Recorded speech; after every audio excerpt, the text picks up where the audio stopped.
अभी मेरे ख्याल से मेरा लाइव चालू हो गया है। तहाँ आ जा भैया।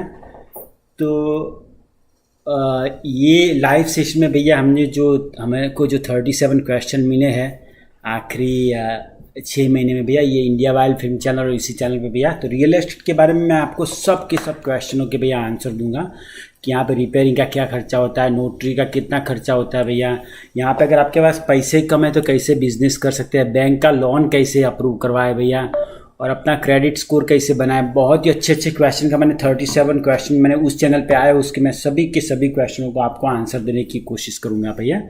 अभी मैं खाली चेक कर रहा हूँ कि अपना लाइव कैसा आ रहा है। ठीक है, हाँ। तो हमारा एक भाई है जो इंडिया में, सनी भाई, उन्होंने बता दिया कि लाइव ठीक है। तो मैं आपको एक एक क्वेश्चन को बड़े अच्छी तरह समझाऊंगा भैया।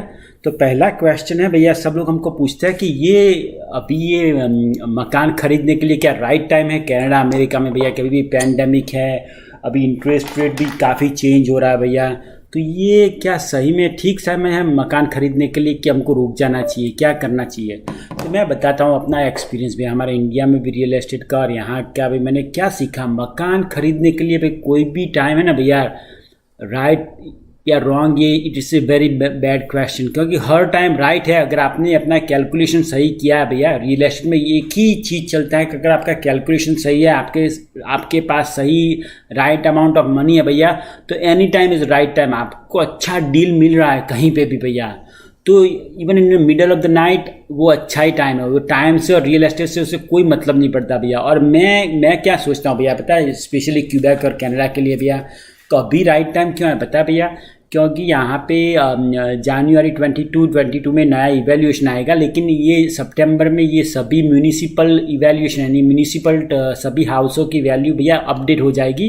तो अगर आप देखेंगे अभी 2-3 महीने में भैया सभी मकानों की वैल्यू अप हो जाएगी। बताइए क्यों भैया? क्योंकि जो आपका म्यूनिसिपल इवैल्यूएशन का जो प्राइस होता है ना भैया, वो लास्ट ईयर के सेल के हिसाब से होता है, यानी कि इस ईयर का सेल के हिसाब से होगा भाई। तो इस ईयर में भैया ये पैंडेमिक के वजह से भैया इंटरेस्ट रेट इतने कम थे, मैं बताऊं 189 तक ये इंटरेस्ट रेट इतना एकदम मुफ्त में चला गया भैया, 189 पर ईयर। यानी सोचो एक बैंक आपको मुफ्त के भाव में घर बेच रहे थे भैया।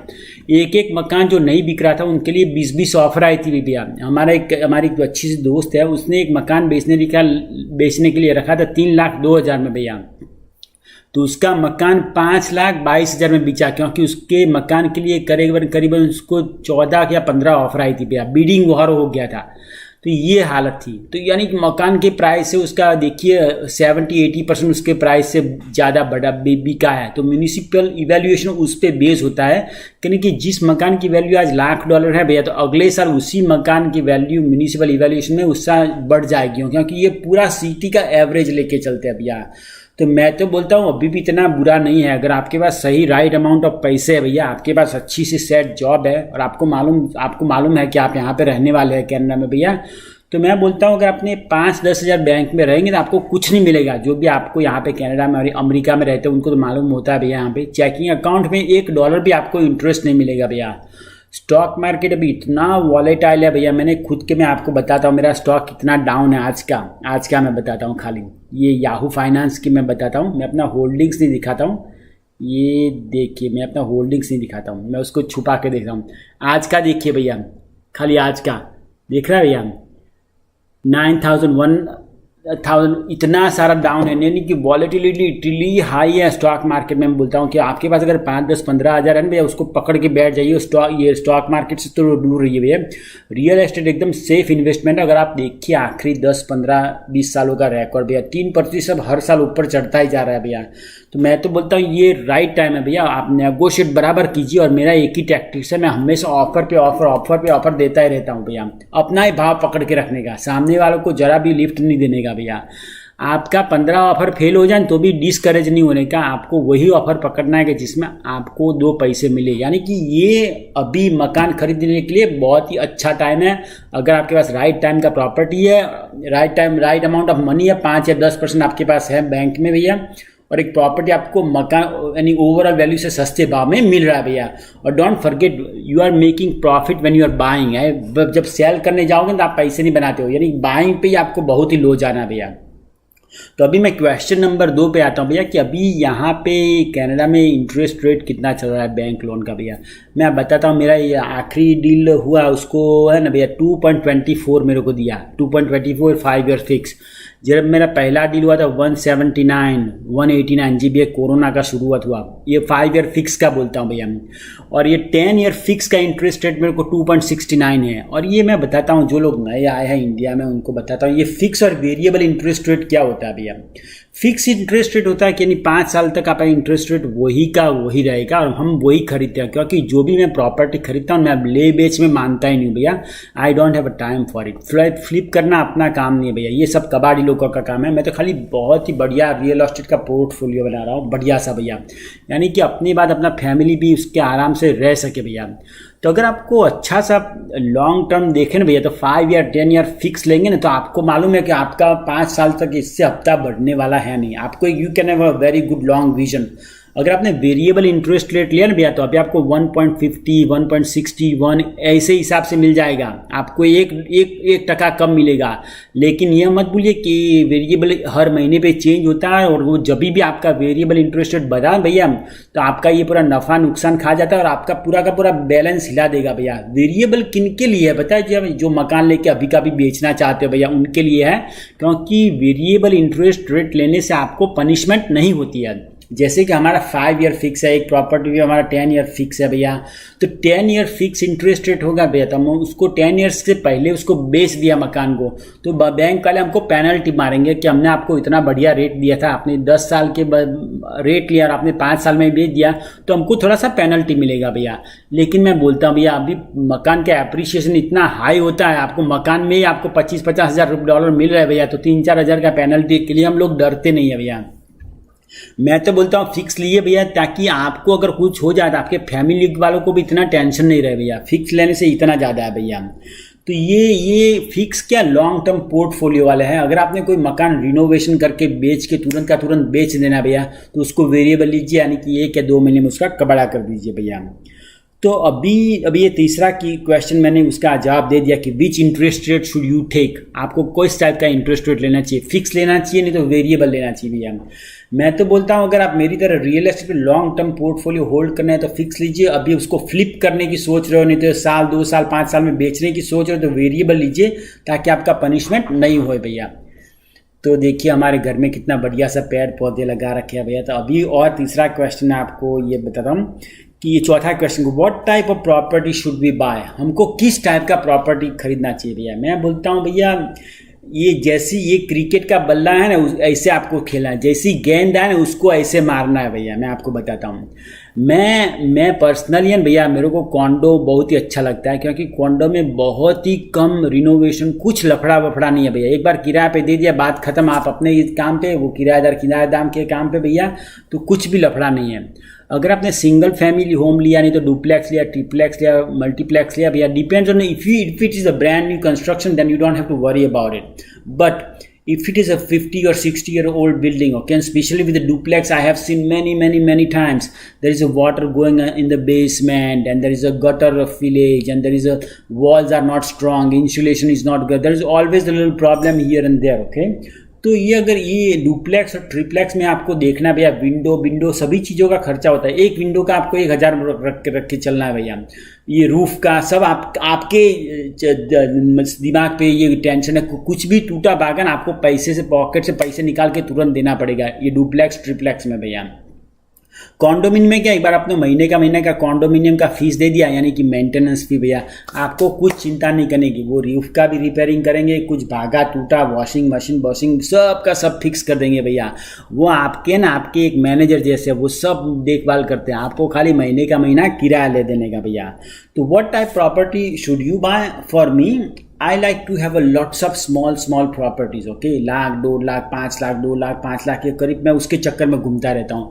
क्योंकि ये छोटी सी प्रॉपर्टी, इसको किराए पे चलाना एकदम आसान है। आपने एकदम जंबो जेट मकान ले लिया भैया, 1 मिलियन 2 मिलियन डॉलर का, तो ये 2 मिलियन डॉलर का मकान लेके आप किराए पे किसको देंगे भैया, सोच लीजिए। और ये किराए पे देंगे तो आपको इतना कैश ऑन कैश तो आपका बनेगा ही नहीं। तो यानी सस्ता मकान ले देंगे ना भैया आप, कोई भी अच्छे से प्राइम एरिया में पुराना बिल्डिंग है, कहीं पे भी सस्ता मकान ले लीजिए और अच्छे किराए पे रेंट पे कर दीजिए भैया। तो छोटा सा भी बिल्डिंग हो तो ऐसा मत सोचिए कि आपको वहाँ पे रहना है भैया। Don't be get fall emotions with the real estate. आपको यही सोचना है कि भैया हमारा बिल्डिंग है, हमको खाली किराया मिल रहा है। It's like your employee. मेरा हर एक बिल्डिंग मेरा एम्प्लॉय है, मेरे को महीने का $200-300 कैश फ्लो देता है आराम से। तो वो ऐसा है भैया। तो किस टाइप का प्रॉपर्टी लेना है, अगर आपके पास कुछ जॉब नहीं है, आप हैंडीमैन हो, आपको सब आइडिया आ जाता है, तो भैया डुप्लेक्स ट्रिप्लेक्स लीजिए। तो आपको पर डोर वैल्यू आपकी कम हो जाएगी। अब पर डोर वैल्यू किसको बोलते हैं भैया? अगर आपने 4 लाख का एक मकान लिया, उसमें क्वाड्रुप्लेक्स है, यानी कि 4 अलग अलग मकान है, तो पर डोर यानी कि पर अपार्टमेंट का वैल्यू आपका $1 लाख हो जाएगा भैया। अगर आपने डुप्लेक्स लिया $2.5 लाख में, तो आपका पर डोर का 2.5 डिवाइडेड बाय 2 यानी कि पर डोर का 1.25 में हो जाएगा भैया। तो ये फायदा होता है। लेकिन मैं क्या करता हूँ, ज़्यादातर कॉन्डोमिनियम रहता हूँ और हर एक अपनी प्रॉपर्टी है ना भैया, एक ही लोकेशन 15 मिनट के अंतर में ही सब प्रॉपर्टी रखता हूँ प्राइम लोकेशन में भैया। क्योंकि किसी को भी बेचना ना भैया तो आराम से बिक जाता है। टेनेंट का अगर आपका मेरे जैसा धीरे धीरे बड़ा पोर्टफोलियो हो जाएगा ना भैया, तो मेरे पास बहुत सारे पोटेंशियल टेनेंट का ऑलरेडी नंबर्स है भैया, कि जिन्होंने मेरे को पूछा कि भैया अभी आपका मकान खाली है, मेरे पास अभी नहीं है, तो मैं क्या उसका नंबर लिख लेता हूँ। लेकिन जब भी मेरे को उसका मालूम पड़े ना भैया, तो मैं उसको बता देता हूँ मेरा मकान खाली है, आप वहाँ पे जा सकते हो भैया। यानी कि पोटेंशियल टेनेंट का आपको एक अच्छा सा एक कस्टमर का डेटाबेस बन जाएगा भैया। और आपको ये रेंट पे चढ़ाना एकदम आपकी लाइफ है ना एकदम सिंपल हो जाएगी भैया। तो इसीलिए मैं बोलता हूँ प्रॉपर्टी ऐसी लीजिए कि जो आपको मैनेज कर पाए भैया। अपनी चादर हो ना इतने ही पग लंबे करिए भैया। इतना मत सोचिए कि मेरा जॉब है, ये है वो है और मैंने ये इतना बड़ा प्लेक्स ले लिया भैया। प्लेक्स में खर्चा भी होता है और मेंटेनेंस वालों से काम करवाना, रिपेयर वालों से काम करवाना भैया इतना सरल नहीं है भैया। हम जब नए थे ना इस धंधे में भैया, हमने सब सीख लिया भैया। अगर आपने कॉन्ट्रैक्ट दिया तो ठीक है, अगर आपने हैंडीमैन से काम करवाया ना भैया, तो वो बोलेगा इसका $600 होगा। अगर काम का शुरुआत हुआ का 600 का 1200 का 1800, फिर वो तो आराम से काम करता ही रहेगा, क्योंकि उसको तो $35 प्रति घंटे के हिसाब से उसका मीटर घूमता है। फालतू फोकट का मटेरियल उसमें डालेगा। और यहाँ पर इनोवेशन का आपने काम खोला ना भैया, जैसे बाथरूम का हमारा एक पाइप लीकेज था भैया, तो उसमें से एक खुला तो ये भी बिगड़ गया है, वो भी बिगड़ गया है, तो अभी यहाँ पे खुला तो वो भी डाल दो भैया। तो आपका बजट होगा $500 का और आपका खर्चा हो जाएगा $1800 का। इसीलिए बोलता हूँ प्रॉपर्टी ऐसी लीजिए कि जिसको आप इजीली मैनेज कर सके भैया। और कोई भी प्रॉपर्टी लीजिए ना भैया, कोई भी, तो उसका इंस्पेक्शन, थॉरो इंस्पेक्शन कीजिए, तो अभी जाके आपको काम लगेगा। मैं आपको आगे उसको क्वेश्चन में बताता हूँ भैया। क्वेश्चन नंबर 5 मेरे को सब पूछते भैया कि स्टॉक मार्केट में और बिटकॉइन में बहुत अच्छे पैसे भैया रियल एस्टेट में क्यों बनाए। क्योंकि हमारी दूसरी चैनल है इंडिया वाइल्ड फिल्म भैया, वहाँ पे हमने बिटकॉइन का वीडियो बनाया था। बहुत सारे लोगों ने हमको ये डिसलाइक भी दिया था। और अभी देखिए बिटकॉइन का जब वीडियो बनाया था और अभी की सिचुएशन देखिए, ऑल भी डाउन जा रहा है भैया। यानी कि कई लोगों का क्या इतना एजुकेशन नहीं होता, उतना एक्सपीरियंस नहीं होता है, खाली वो क्या ये न्यूज़पेपर पढ़ते और बता रहे सब लोग कमा रहे हैं तो मैं भी कमा दूंगा भैया। लेकिन मैंने पहले भी बताया, ये इन्वेस्टमेंट में जो लोग सब कर रहे हैं, अगर आप वो भी करेंगे तो आप पैसे नहीं कमाएंगे कभी भी भैया। आपको जो लोग कर रहे हैं उससे उल्टा करना है भैया। जब लोग सेल कर रहे हैं तो आपको बाय करना है, और जब लोग बाय कर रहे हैं तब आपको सेल करना है भैया। वही उसका बिजनेस है। यानी कि स्टॉक मार्केट में लिक्विडिटी बहुत है भैया। हमारा तो इतना बड़ा पोर्टफोलियो था, हमको तो बहुत ही अच्छा लगता था, हमने काफ़ी कुछ लिक्विड कर दिया भैया। लेकिन हमने ये सोच लिया है कि हमारा उसका थोड़ा कवर हो जाए तो हम लोग कभी भी ये रियल एस्टेट स्टॉक मार्केट में नहीं जाएंगे भैया। क्योंकि स्टॉक मार्केट में कुछ भी आपके कंट्रोल में है ही नहीं भैया। You can not control. आपको खाली भगवान को प्रार्थना कर सकते हो भैया सुबह में उठ के कि हमारा ये स्टॉक मार्केट का भैया अच्छा चले। आपके कंट्रोल में कुछ भी नहीं है भैया। आपको कोई भी कमेंट है तो मेरे को कमेंट नीचे लिखिए भैया। मैं आपको ये सभी सवालों के जवाब के बाद मैं आपकी सभी क्वेश्चनों के भी जवाब दूंगा भैया। ये लाइव हमने 1 या 2 घंटे के लिए लाइव किया है, तो और आपके अगर इस बार नहीं किया तो अगले संडे हम इसको फिर से लाइव करके बताएंगे। मेरा एक ही मेरा गोल है कि मैं कैसे करके सभी लोगों को रियल एस्टेट में इन्वेस्ट करने के लिए मैं आपको हेल्प कर सकूँ भैया। क्योंकि मेरे को मालूम है भैया, जब मैं यहाँ पे कनाडा में आया तो मेरे को 0 एक्सपीरियंस था यहाँ का भैया। मैंने इंडिया में खिली भी नहीं मारी थी, यानी हैमर से। तो मेरे को इतना डर लगता था कि इतना पैसा डालना रियल एस्टेट में कितना बड़ा जोखिम है भैया। तो इसीलिए मैं आपको पूरा का पूरा आपको बताऊंगा। तो स्टॉक मार्केट में क्या है पता है भैया, मैं इतना पढ़ता हूँ तो भी मेरे को आखिरी 5-6 साल में मैंने एक बड़ा सा लेसन सीख लिया भैया। कितना भी आप पढ़ लो भैया, लेकिन इतना A1 टॉप कंपनी होगी एयर कैनेडा, देखिए 45 तक चला गया, अभी 22-23 पे धक्के खा रहा है भैया। यानी कि कोई भी कंपनी का कुछ भी हो सकता है, आपका उस पर कुछ भी कंट्रोल नहीं है, वो कभी भी कुछ भी न्यूज़ दे देते हैं भैया। इसमें बड़े बड़े लोग कमा लेते हैं, हम लोग छोटे आदमी भैया उसमें पिस जाते हैं भैया। तो इसीलिए मैं बोलता हूँ स्टॉक मार्केट की वजह से अगर रियल एस्टेट करेंगे ना, आपका प्रॉपर्टी होगा ना भैया, तो आप अपने आप मैनेज कर सकते हो, उसको 100 देशों में ज़्यादा बढ़ा सकते हो। आप रातों रात धीरूभाई अंबानी नहीं बनोगे, वो गारंटी है भैया, लेकिन आपका प्रोग्रेस और आपका नेटवर्थ और आपका एसेट्स एकदम सॉलिड पोर्टफोलियो बनेगा ना भैया। मैं बोलता हूँ, मैंने जो किताब पढ़ा है उसमें वही बोलता है ये रॉबर्ट कियोसाकी, हर साल अगर आपने 1 या 2 प्रॉपर्टी लेने की कोशिश कीजिए भैया, तो आपका 10-15 सालों में इतना बढ़िया पोर्टफोलियो बन जाएगा। अगर आपने 30 साल से चालू के 40 साल पे आप आराम से रिटायर हो जाएंगे भैया। और मैं आपको बताता हूँ, ये रियल एस्टेट में सब लोग सोचते हैं भैया हमारे पास तो इतने पैसे ही नहीं, हम लोग कैसे 5 लाख का प्रॉपर्टी ले लेंगे भैया। हमारे पास भी इतने पैसे नहीं होते हैं भैया, कभी कभी ये सब जुगाड़ करना पड़ता है। मैं बताता हूँ कैसे जुगाड़ करने का, मैं उसको आपको बताता हूँ भैया। एक तो है ना भैया, आपका सेविंग्स एकदम अच्छा सा कीजिए, डोंट वेस्ट योर मनी। और कभी कभी क्या भैया, जैसे आपने 1 लाख का मकान लिया, मैं आपको एक सैम्पल देता हूँ, आपके खाते में $5,000 होना चाहिए, तो आपको ये लोग क्या 95,000 का लोन लेता है, बैंक लोन देता है फर्स्ट टाइम होम बायर को भैया। तो 5,000 का आपको जुगाड़ कैसे भी कर सकते हो, अगर नहीं हुआ तो आगा पाछा करके भी कुछ सेटिंग करके कर लो, क्योंकि अगर आपके पास देवा होगा ना, अगर आपके पास डेप्थ होगा ना भैया, तो you will not waste your time. मैंने ये सोचा है भैया, ये है ना आपका, एक बार आपका ऐसा फोकस हो जाएगा ना कि मेरे को इतना पैसा हर महीने खर्चा होता है, देखिए मेरा तो इतना सारा प्रॉपर्टी है भैया, कितना पैसा हमारे बैंक अकाउंट से जाता है भैया, तो हमको कितना सब मैनेज करता है। मैं आपको वीडियो में अंत में बताऊंगा कि मैं कैसे ये सब फाइनेंस इतना सारा मैनेज करता हूँ, मैं आपको सिखाऊंगा, अपना ट्रिक बताऊंगा भैया। लेकिन ये आपको ये सोचना है, अगर आपके सर पे टेंशन होगा ना तो ऑटोमेटिक सब जुगाड़ हो ही जाता है यहाँ पे, अपना body automatic auto defence mechanism में आ जाता है भैया। आपको मालूम पड़ जाएगा अरे इतनी जॉब से काम नहीं चलेगा, चलो दूसरी जॉब ढूंढ लेते हैं भैया, अरे इतना जॉब से नहीं और कुछ काम करते भैया, कुछ ना कुछ काम करके अभी आपने 5-7 साल मजदूरी कर दिया ना भैया, you are in your prime. अगर आप है तो भैया, तो भविष्य में आप ठीक से बैठ सकते हो भैया। अभी आपने यही सोचा कि मैं तो भैया 1 लाख का मकान है मेरे पास, 1 लाख जब इकट्ठा हो गए तब जाके मैं तो मकान लूंगा, क्योंकि बैंक की लोन से मेरे को बहुत डर लगता है भैया, तो आप मकान ले ही नहीं पाएंगे। बताओ क्यों भैया, क्योंकि आपके पास जब 1 लाख होगी तो मकान की कीमत हो जाएगी 2 लाख रुपया भैया। और जैसे जैसे टाइम होता है भैया, मैं आपको इन्फ्लेशन की एक सीधी सादी सरल भाषा में, इन्फ्लेशन गुजराती में फुगावा बोलते हैं भैया, उसका मैं आपको सीधा साधा एक आइडिया बताता हूँ भैया। सोच लीजिए कि पैसा का कीमत अभी इतना नहीं है जितना 10 साल पहले था भैया। जैसे कि इंडिया में हमारे 100 रुपये की कीमत कितना था भैया, और अभी कितना है, कुछ भी नहीं है। तो पैसे का कीमत है ना, पर as the day is going inflation is going high, and पैसे का कीमत कम हो रहा है भैया। और इन्फ्लेशन जब हाई जाता है तो हम लोग बहुत खुश होते हैं जो रियल एस्टेट वाले हैं। बताओ क्यों भैया, अभी मैं आपको बताता हूँ। जैसे कि एक कमरा है, सोच लीजिए हमारा कमरा है, उसमें 1000 रुपये हमने 10 लोगों को 100-100 रुपये दिए भैया, ठीक है। इस कमरे में 10 लोग हैं, 10 से 10 लोगों को मैंने 100-100 रुपये करके $1000 को उसको डिस्ट्रीब्यूट कर दिया भैया। तो ये पहले ये पौधा लेने उसको गए ना भैया, पौधा, तो मैं उसको बोलूँगा कि भैया $100 मेरे को उसको 50 रुपये में बेचना है, तो 100 के 100 ये सब 10 ये 10 ही 10 लोग बोलेंगे मेरे पास 100 रुपये है, मैं उसको ले सकता हूँ 50 रुपये में। तो अभी मैं बोलूँगा, क्या बोलूँगा पता है भैया, सरकार क्या करेगी, अगर उसको मैं 100 की जगह अगर उसको मैं 1000 हर लोगों को दे दूंगा भैया, 10,000, यानी कि मैंने 10,000 इस कमरे में बांट दिए, तो मैं क्या करूँगा पता है, इस कमरे में भैया इस प्रॉपर्टी का मैं बोलूँगा मैं अभी 50 में नहीं बेचूंगा भैया, मैं उसको 5,000 में बेचूंगा भैया। तो इन लोगों के पास पैसा नहीं होगा, यानी कि रियल एस्टेट में जो इन्फ्लेशन है भैया, value for the money goes down, यानी कि जो आपको जो चीज बेच रहे थे ना भैया, उसकी मैन्युफैक्चरिंग कॉस्ट और सब हाई हो जाती है, यानी कि value for the money goes down. और उसकी वजह से भैया रेंट भी अब होता है, और एसेट्स जो होती है जैसे कि रियल एस्टेट में जो ये अपना प्रॉपर्टी है उसका वैल्यू कम नहीं होता भैया, उसका भी वैल्यू एक्सपेंसिव होता ही रहता है।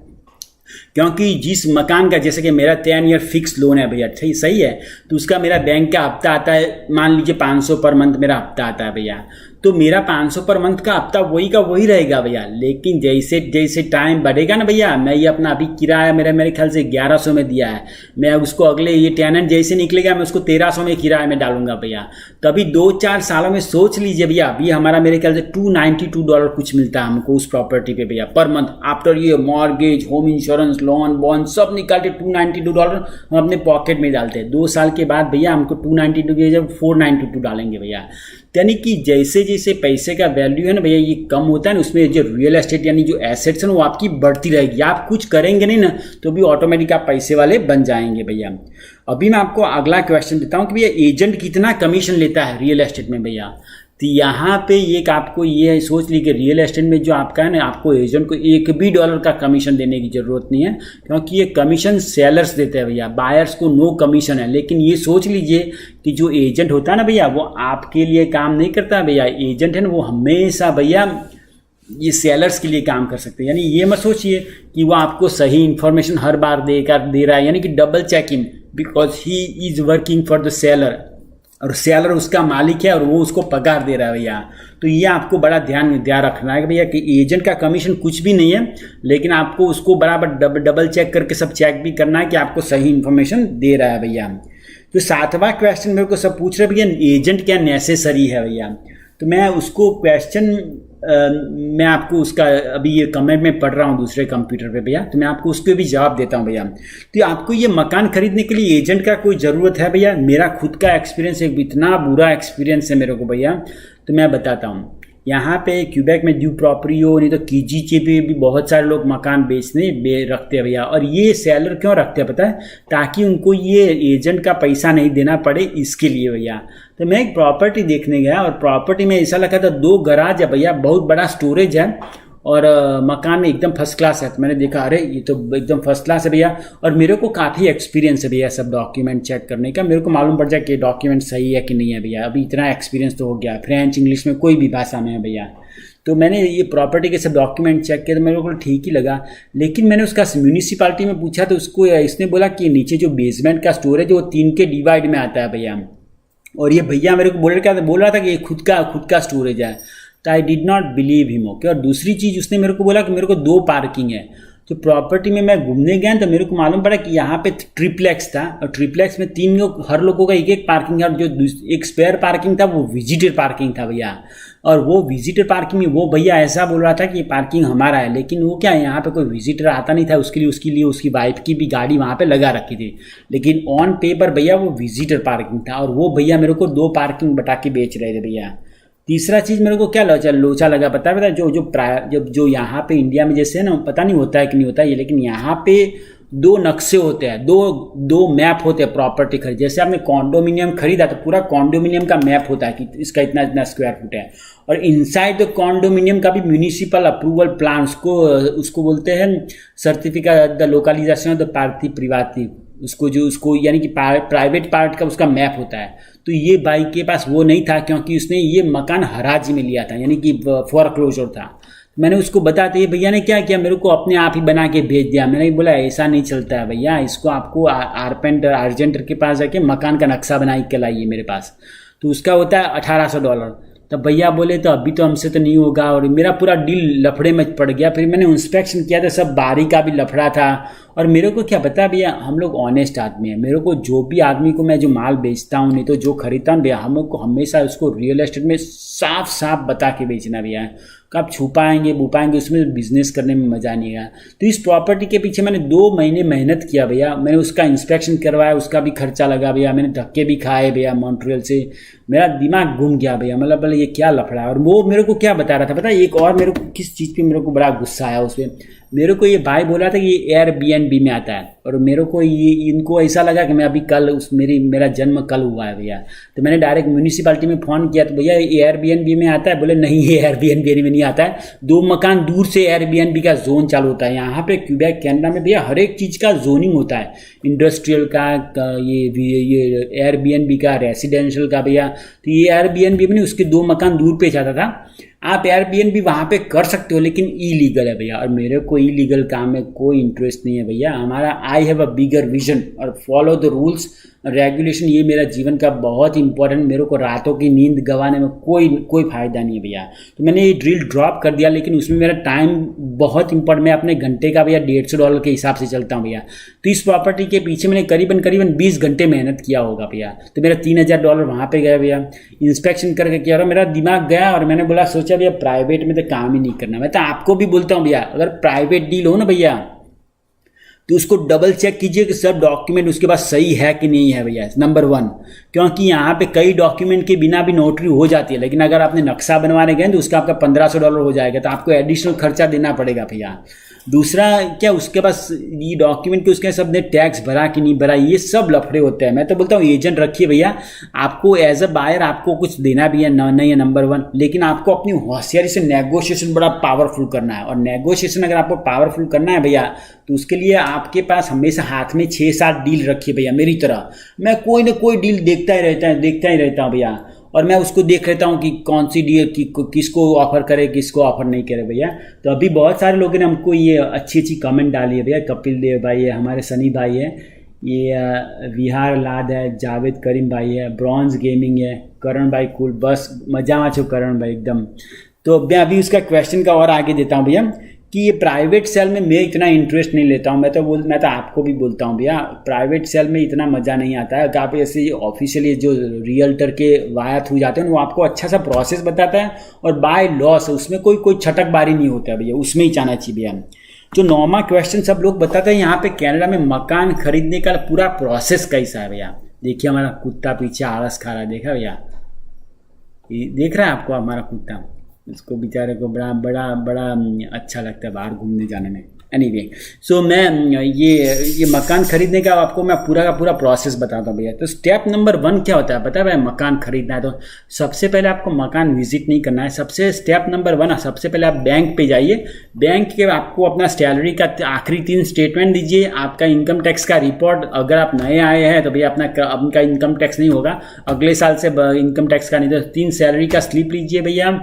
और आपको क्या चाहिए, इनकम टैक्स और सोशल इंश्योरेंस नंबर और आपका कोई भी आईडी, इतना लेके जाएंगे तो वो आपका प्रोफाइल क्रिएट कर देगा। और यहाँ पे बैंक है ना, bank is your biggest friend. मैं बोलता हूँ मेरा ग्रोथ क्यों हुआ पता है, क्योंकि मेरे और बैंक के रिलेशन एकदम बढ़िया है भैया। और रिलेशन ये कि चाचा मौसी की रिलेशन नहीं होता भैया कि हमने उसको चाय पिला दी तो आपने हमको चाय पिला दी। उनको मालूम है कि ये भैया का पैसा कहीं पे जाने वाला नहीं है, इनके पास फर्स्ट क्लास गवर्नमेंट जॉब है और ये बहुत ही सिंसियर आदमी है, हर एक चीज़ इसकी बहुत प्रिसाइसली होती है भैया।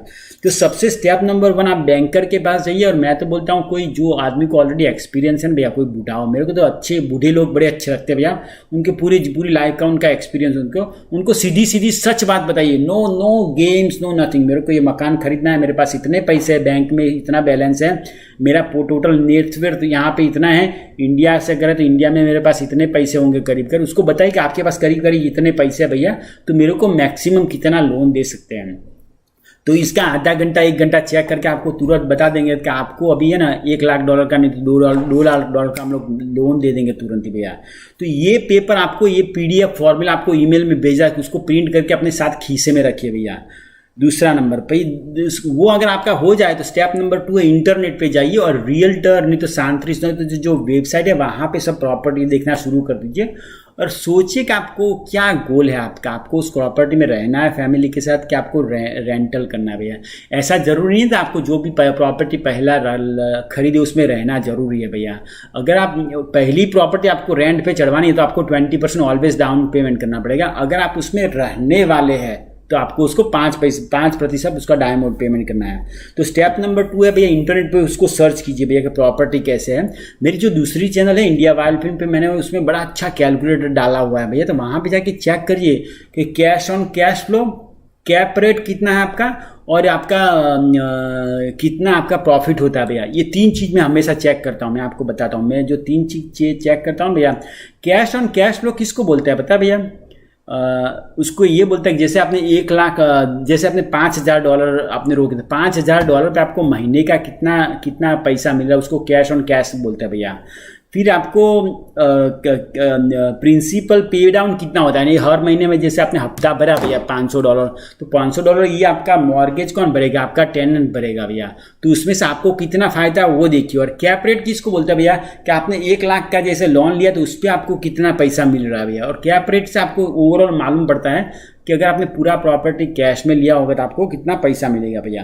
यानी कि पहला नंबर बैंक का कीजिए भैया, दूसरा नंबर प्रॉपर्टी का सर्च कर दीजिए और उसको खाली रन कीजिए। हर प्रॉपर्टी विजिट करने जाएंगे तो भैया आप थक जाएंगे, अगर मेरे जैसा होंगे तो भैया प्रॉपर्टी विजिट कीजिए शुरुआत में 3-4, लेकिन लर्निंग पॉइंट ऑफ व्यू, जैसे ही प्रॉपर्टी में जाके इंप्रेस मत हो जाइए कि मेरे को पहली प्रॉपर्टी लेना है उसको खरीद के छोड़ देना है। मैं हर एक लोग को यही बोलता हूँ भैया, बट लोग पता नहीं, I never understand the mentality. किसी को भैया टीवी लेना होगा ना तो अमेजोन पे जाके घुस के भैया 5 घंटे तक मजदूरी करेंगे, हमको ये लेना है, इसका मॉडल नंबर, इसमें आवाज़ कैसी सुनाई देती है। लेकिन मकान सोचने के लिए हमने बहुत सारे गोल्ड मेंबरों के साथ काम किया भैया।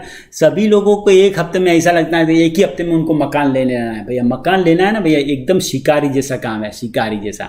आपको पेड़ पे जाके भैया राइफल तैयार करके रोक के भैया तैयार बैठना है और सोचना है कब जाके अच्छा सा शिकार आए ना उस पर ही गोली दागनी है भैया। पहले से हर चीज़ पे गोली दागोगे ना तो आपका बम्बू लग जाएगा भैया।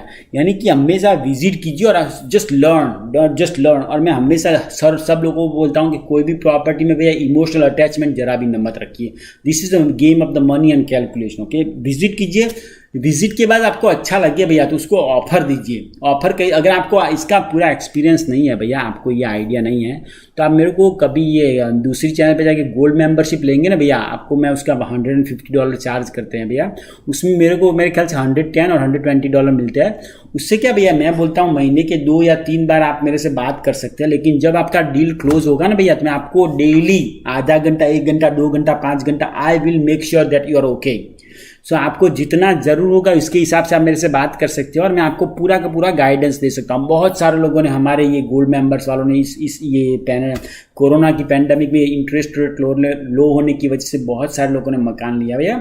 आपको मकान लेने का आइडिया है भैया तो मैं कोई इसके मेरे पास कोई क्वालिफिकेशन नहीं है, लेकिन I am a real life example. मैंने ये सब अपने आप शुरू करके भैया, अपने आप इन्वेस्टमेंट करके मेरे को बड़ा अच्छा एक्सपीरियंस है कि किससे नेगोशिएट करने में, कैसे बात करना है। कोई भी आप प्रॉपर्टी देखें मेरे को आधे घंटे में बता दूंगा उसका पूरा रिसर्च कर से इसमें पढ़ा जाए कि नहीं पढ़ा जाएगा। आपको मैं क्लियर बता दूंगा इसका लोकेशन कैसा है, रेंटल में चलेगा कि नहीं चलेगा भैया, इसमें कुछ पैसा मिलेगा कि नहीं मिलेगा। अगर आप प्रॉपर्टी विजिट करने जाएंगे ना भैया तो मैं आपको बोलूँगा कि वीडियो बना के लाइए, तो आपको वो वीडियो भेजेंगे तो मेरे को थोड़ा अंदाजा आ जाएगा प्रॉपर्टी कैसा है भैया। और प्रॉपर्टी खरीदना ऐसा मत गोल रखिए, don't give yourself a goal I want to buy property within 1 month. It doesn't work that way. Property खरीदने में भैया अभी I have a better experience, क्योंकि मैं हमेशा 6-7 डील अपने हाथ पे रहता हूँ, महीने 1.5 महीने पर हर मैं प्रॉपर्टी ले लेता हूँ भैया। लेकिन as a new buyer take your time, 1 year, 1 month, 2 months, 3 months, 5 months, 6 months, by the gold property. क्योंकि आपका पहला एक्सपीरियंस बहुत ही बढ़िया होना मांगता है भैया। पहला ही एक्सपीरियंस आपका 3rd क्लास हुआ ना भैया तो आप उस धंधे में कभी आएंगे ही नहीं। It's very very important that you have a good experience. तो ऑफर दीजिए, अगर आपका ऑफर एक्सेप्ट हो जाए भैया तो फिर उसके बाद इंस्पेक्शन क्या होता है। इंस्पेक्शन में डिपेंड्स कैसा होता है। हम लोग तो अभी मैंने अपना सीख लिया भैया, मैं अभी इतना इंस्पेक्शन नहीं करवाता हूँ because I have a good experience. क्योंकि मैंने फ्लोर इंस्टॉल किया है, यहाँ पे हीटर का इंस्टॉल किया भैया। लास्ट वीक मैं किसी को अपने रूफ उसको इंस्टॉल करना था, उसको मैं हेल्प कर रहा था भैया। और ये सोच लीजिए भैया, ये सब लोग बोलते हैं कि ये भैया बड़ा अच्छा आदमी है, सबको हेल्प कर देता है। ये रूफ इंस्टॉल करना है तो वो भी बोलता है कि मैं कर दूंगा। अगर किसी को फ्लोर इंस्टॉल करना है तो मैं बोला मैं आ सकता हूँ, क्योंकि मेरे को मुफ्त में सीखने मिलता है भैया। एक आदमी था, उसने पूरा नया मकान में हीटर इंस्टॉल किया, तो मेरे को लगा ये कितना हार्ड होगा, लेकिन आधे घंटे में मेरे को मालूम पड़ गया भैया ये तो एकदम सरल है भैया।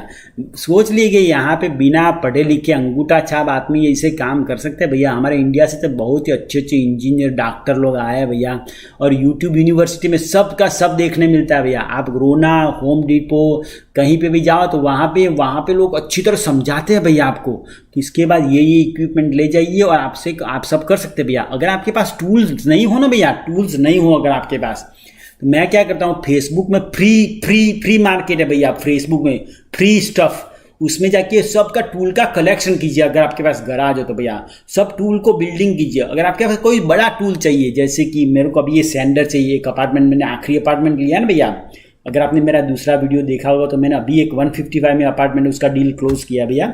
उसका नोटरी मेरे ख्याल से 26 को है और 1 सितंबर को मैं उसमें फ्लोर इंस्टॉल करने वाला हूँ। पूरा का पूरा कारपेट उसमें से निकाल दूंगा भैया। फ्लोर को मैं सैंड करूंगा, सैंड के बाद उसमें मैं फ्लोटिंग फ्लोर उसमें डाल दूंगा भैया। और कौन करेगा? मैं अकेला भैया पूरी नाइट जाके 1 या 2 नाइट जाके पूरा का पूरा कंप्लीट कर दूंगा भैया। मैंने उसका लेबर का मेरे को पूछा ना, मेरे को खाली लेबर उसने $5 या $6,000 मेरे को लेबर के बताया भैया। उसमें भी कितना लफड़ा, वो मेरे को ये समझाएगा न वो समझाएगा, उसकी बक सुनने की नहीं, ये न वो करने का। मैंने क्या किया पता है, अगर आप क्यूबेक में हैं, ऑन्टेरियो में है, वैनकूवर में है तो सिंप्लेक्स कंपनी है, नहीं तो डिक्रेड ऐसी 2-3 कंपनियां जो इक्विपमेंट आपको रेंट पे देती है भैया, बड़े से बड़े इक्विपमेंट भैया। तो अभी मैं एक वुड सैंडर लाने वाला हूँ। सैंडर क्या होता है पता है भैया, कि ये ऐसा एक मशीन होता है, आपको है पूरा फ्लोर ऐसे चल के आपको सैंड कर देने का है। मैं फ्लोर को सैंड कर दूंगा, उसको पूरा उसका वैक्यूम सक कर दूंगा भैया, उसको मॉप यानी कि अच्छा सा क्लीन कर दूंगा। उसके बाद है ना भैया, मैं उस पर वुडन का फ्लोर उसको सेट कर दूंगा, ये प्लास्टिक डाल के भैया। एकदम सरल चीज़ है भैया, उसके लिए कोई हैवी ड्यूटी इक्विपमेंट नहीं चाहिए। आपको कटर चाहिए भैया, थोड़ा कॉमन सेंस चाहिए और एक मेजर टेप चाहिए, उसमें कोई बड़ी बात नहीं है भैया। तो ये है ना भैया, आपको ये सब सीखना चाहिए। और मैं तो बोलता हूँ अगर आप क्यूबेक सिटी में हो और आपको काम करने की इच्छा है, आपको कुछ सीखने का इच्छा है, तो मेरे को बताना भैया। मेरा कोई भी रिनोवेशन का काम होगा मैं आपको बताऊंगा कि आइए भैया मेरे साथ सीखने, मैं आपको एकदम ट्रेन कर दूंगा भैया, क्योंकि ये भी हमने ना अपने आप ही सब सीखा है भैया। इसके लिए ये यूट्यूब यूनिवर्सिटी में भैया आपको ये रिनोवेशन के लिए अगर आप हर चीज़ के लिए आदमी बुलाएंगे ना भैया, तो यहाँ पे कमा नहीं पाएंगे। यह इंडिया नहीं है, इंडिया में क्या प्लम्बर, इंडिया में भी अभी महंगा हो गया भैया। प्लम्बर आएगा तो क्या 500-1000 से कम लेगा भैया। यहाँ पे प्लम्बर का चार्ज $86 है। मैं एक ही चीज़ के लिए भैया ये आदमी बताता हूँ, इलेक्ट्रिशियन के लिए, क्यों उसके लिए चाहिए ही चाहिए आदमी भैया, क्योंकि उसमें अपने को मालूम नहीं पड़ता और कुछ गलती हो जाएंगे भैया, किसी पूरा मकान को फाड़ डाल देंगे भैया। तो उसके लिए प्लम्बिंग में लॉट्स ऑफ कॉमन सेंस और फॉलो द रूल्स, भगवान के हिसाब से अभी हमारा सही चल रहा है भैया, कुछ काम करने की ज़रूरत नहीं पड़ी।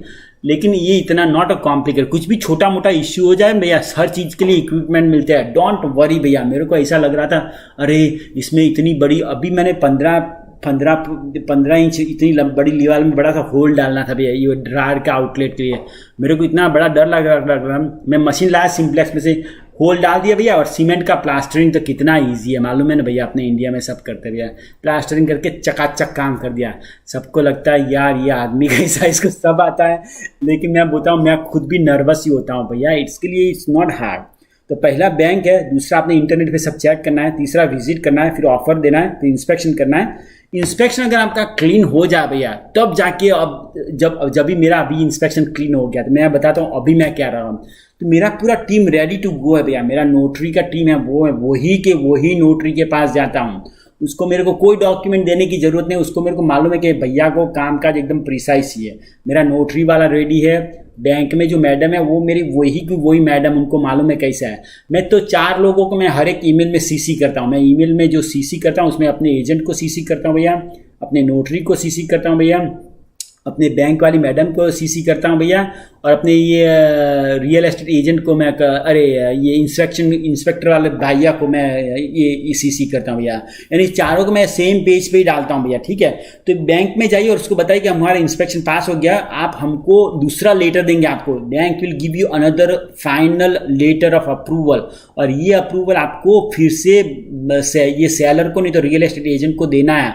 उसको बताना है कि हमने जो 2 कंडीशन रखा था, एक तो इंस्पेक्शन का भैया और एक तो ये बैंक का, तो दोनों का कंडीशन हमारा ओके हो गया भैया।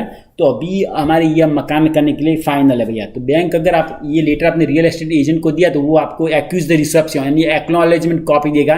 तो आपका सब रेडी टू गो है, आपका मकान आपके नाम पे हो जाएगा। हम खाली नोटरी से अपॉइंटमेंट ले लीजिए। यानी कि ये पूरा का पूरा कॉरेस्पॉन्डेंस एकदम ट्रांसपेरेंट रहेगा मेरे रियल एस्टेट एजेंट के बीच में, नोटरी के बीच में और बैंक के बीच में। ये चारों के चारे हम लोग साथ में एक साथ ग्रुप बना के काम करते भैया। तो ये नोटरी सब डॉक्यूमेंट चेक कर लेती है और मेरे को नोटरियन भैया किसी की नहीं सुनती, क्योंकि उनको मालूम है कि ये भैया मेरे पास ही आता है। नोटरी को सब मालूम होता है। मेरे को अंदर खाने बोलते थे इसमें ये डॉक्यूमेंट नहीं चाहिए आपको, वो उसको बुलाने के लिए बता दीजिए भैया। तो वो नोटरी हमको बता देगी कि ये डॉक्यूमेंट चाहिए, तो वो notary direct real estate agent से भी बात करके सब के सब डॉक्यूमेंट रेडी कर देती है भैया। सब डॉक्यूमेंट रेडी हो जाएंगे तो नोटरी वाली बहन हमको फ़ोन करेगी, मैडम है, कि भैया आपके सब डॉक्यूमेंट रेडी हो जाए, आप कभी भी आए तो साइन कर देना हमको। तो हम लोग क्या, जैसे हमारा पोजीशन डेट 1 सितंबर है भैया, तो मैं अभी अगले हफ्ते 2 हफ्ते में जाके मैं डॉक्यूमेंट साइन कर दूंगा। लेकिन मेरा इंटरेस्ट रेट कब चालू होगा? जब मेरे को की देंगे ना भैया मकान की, उसी दिन को मेरा इंटरेस्ट रेट चालू होता है भैया। भले बैंक कभी भी ट्रांजैक्शन करे, मेरा इंटरेस्ट रेट तभी चालू होगा जब बैंक तो वो बैंक वाले नोटरी के खाते में पैसे डालेंगे भैया, और नोटरी वो पैसा सेलर को देगा। तो उसी दिन को हमारे ये सब चालू होगा भैया। नोटरी हो जाने के बाद आपको चाबी मिल जाएगा। चाबी मिलने के बाद मैं क्या बोलता हूँ पता है, म्यूनिसिपालिटी, इलेक्ट्रिसिटी, मैं हर एक लोगों को बता देता हूँ, म्यूनिसिपालिटी, इलेक्ट्रिसिटी, इंश्योरेंस आपको नोटरी के पहले करवाना पड़ेगा भैया। बिना इंश्योरेंस के आपको कोई चाबी नहीं देगा भैया। कनाडा में हाउस का इंश्योरेंस है ना भैया, गाड़ी का और हाउस का इंश्योरेंस कंपलसरी, अगर आपका लोन होगा ना मकान पे तो आपको इंश्योरेंस लेना ही लेना है भैया। तो ये जरूरी है भैया। तो उसके बाद आपको अपार्टमेंट का नहीं तो मकान का चाबी मिल जाएगा भैया। और ये चाबी मिलते ही जो है क्या, ऐसे ढीले मत बैठ जाइए। I work very very precisely, मेरे पास पूरा का पूरा लिस्ट है भैया। मैं ये स्कूल टैक्स वाले को टैक्स कॉलर, यानी कि अपने जो मकान जिस एरिया में है भैया वहाँ पे कौन सा स्कूल बोर्ड है उसको फ़ोन करके पूछ लिए, मैं इस मकान का नया मालिक हूँ, उसका मेरा ये है, मेरा नाम पे ट्रांसफ़र करने का कब होगा और ये बिल इस नाम पे भेज देना भैया। म्यूनसिपालिटी को फ़ोन करके बता दीजिए, इलेक्ट्रिसिटी अपने नाम पे करवा दीजिए भैया। और इलेक्ट्रिसिटी में कैसा होता है पता है भैया, जैसे मेरा होता है मैं बताता हूँ। इलेक्ट्रिसिटी में मेरे पास हाइड्रोक्यूबेक का पूरा मेन डैशबोर्ड है भैया। तो मेरी प्रॉपर्टी होगी ना भैया, उसमें मैं मेरे नाम पे प्रॉपर्टी मैंने हाइड्रोक्यूबेक को बता दिया, और उसने मेरा पोर्टफोलियो किया है। उसमें टेनेंट जैसे रहने जाएगा ना तो टेनेंट के नाम पे इलेक्ट्रिसिटी बिल हो जाएगा भैया, and I can not see his information. Okay, जैसे ही टेनेंट खाली हो जाएगा ना तो ऑटोमेटिक बिल्स फिर से मेरे नाम पे आना होना चालू हो जाएगा। यानी कि ये सब क्या अच्छा सा डैशबोर्ड करना। और हाइड्रोक्यूबेक वाले बड़े अच्छे ऑर्गेनाइज है, हर एक इलेक्ट्रिसिटी। तो वो आपको मालूम, उनको बता देना चाहिए कि मैं रियल एस्टेट का आदमी हूँ, तो वो आपको ऐसा डैशबोर्ड दे देंगी, सबको सब सेट कर देंगी, तो आपको मालूम पड़ जाएगा ये सब कैसे काम होता है। तो ये पूरा का पूरा प्रोसेस है भैया। अरे ये तो 35 क्वेश्चन, अभी तो हम 9वें क्वेश्चन में पढ़े हैं भैया, बहुत ही लंबा हो जाएगा भैया। तभी मैं एक क्वेश्चन लेता हूँ भैया, मैं एक वीडियो बनाऊंगा। एक भाई पूछ रहे हैं हमारे सनी भाई कि ये स्टूडेंट के लिए कैसा पैसिव इनकम है, तो मैं एक बार पक्का उसका वीडियो बनाऊंगा। अभी मैं ये जो दूसरा वीडियो है ई कॉमर्स का वीडियो, उसका भी शूटिंग हो चुका है भैया। 4 और 5 वीडियो में 4 का हो चुका है, 5वें का आधे में लपड़ा हुआ है। मैं उसको फाइनल करके भैया शॉर्ट टाइम में वो कोर्स यहाँ पे इसी चैनल पे आ जाएगा भैया। और ये चैनल अच्छा लगे ना भैया तो उसको थोड़ा व्हाट्सएप पे नहीं तो फेसबुक ने उसको थोड़ा शेयर कर देना, क्योंकि अभी छोटा चैनल है भैया। और मैं ये चैनल पे क्यों इस पर मैं ज़्यादा फोकस करता हूँ पता है भैया, कि मैं ये सबको सिखाना चाहता हूँ कि आप कहीं पे भी, अगर आप छोटे से घर में भी जन्मे हो, अगर आपकी पढ़ाई भी कम है भैया, तो पढ़ाई, ये पैसे कमाने के लिए पढ़ाई से कोई मतलब नहीं है भैया। You don't have to be very smart, you don't have to be very educated to make money. अगर आप देखिए दुनिया में जो टॉप रिचेस्ट पर्सन है भैया, उन्होंने हाई स्कूल भी ख़त्म नहीं किया भैया।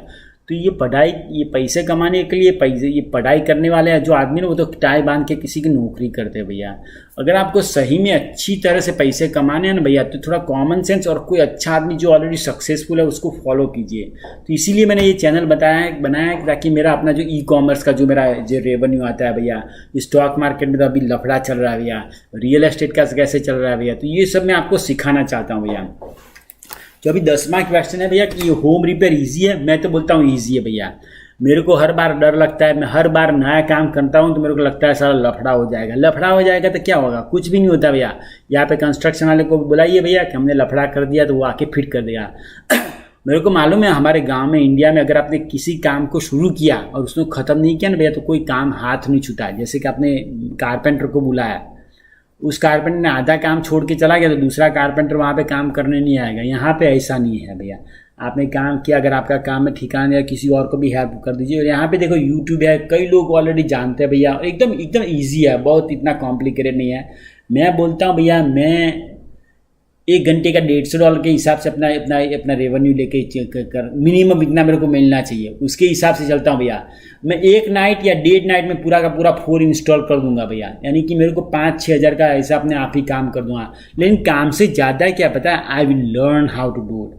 सो अगर फ्यूचर में कोई बड़ा सा फ्लोर कोई इंस्टॉल कर रहा है भैया मेरे को, तो मेरे को मालूम पड़ा कि इसमें एग्जैक्ट प्रोसेस क्या है भैया।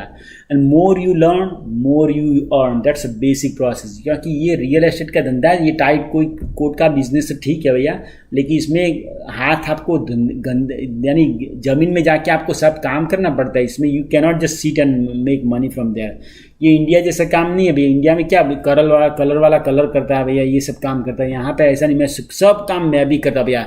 टॉयलेट का उसका है ना, मैं इसकी इंस्पेक्शन रिपोर्ट में टॉयलेट भी लीक हो रहा है, मैं उसका वीडियो बनाऊंगा मैं उसका वीडियो जग पक्का बनाऊंगा।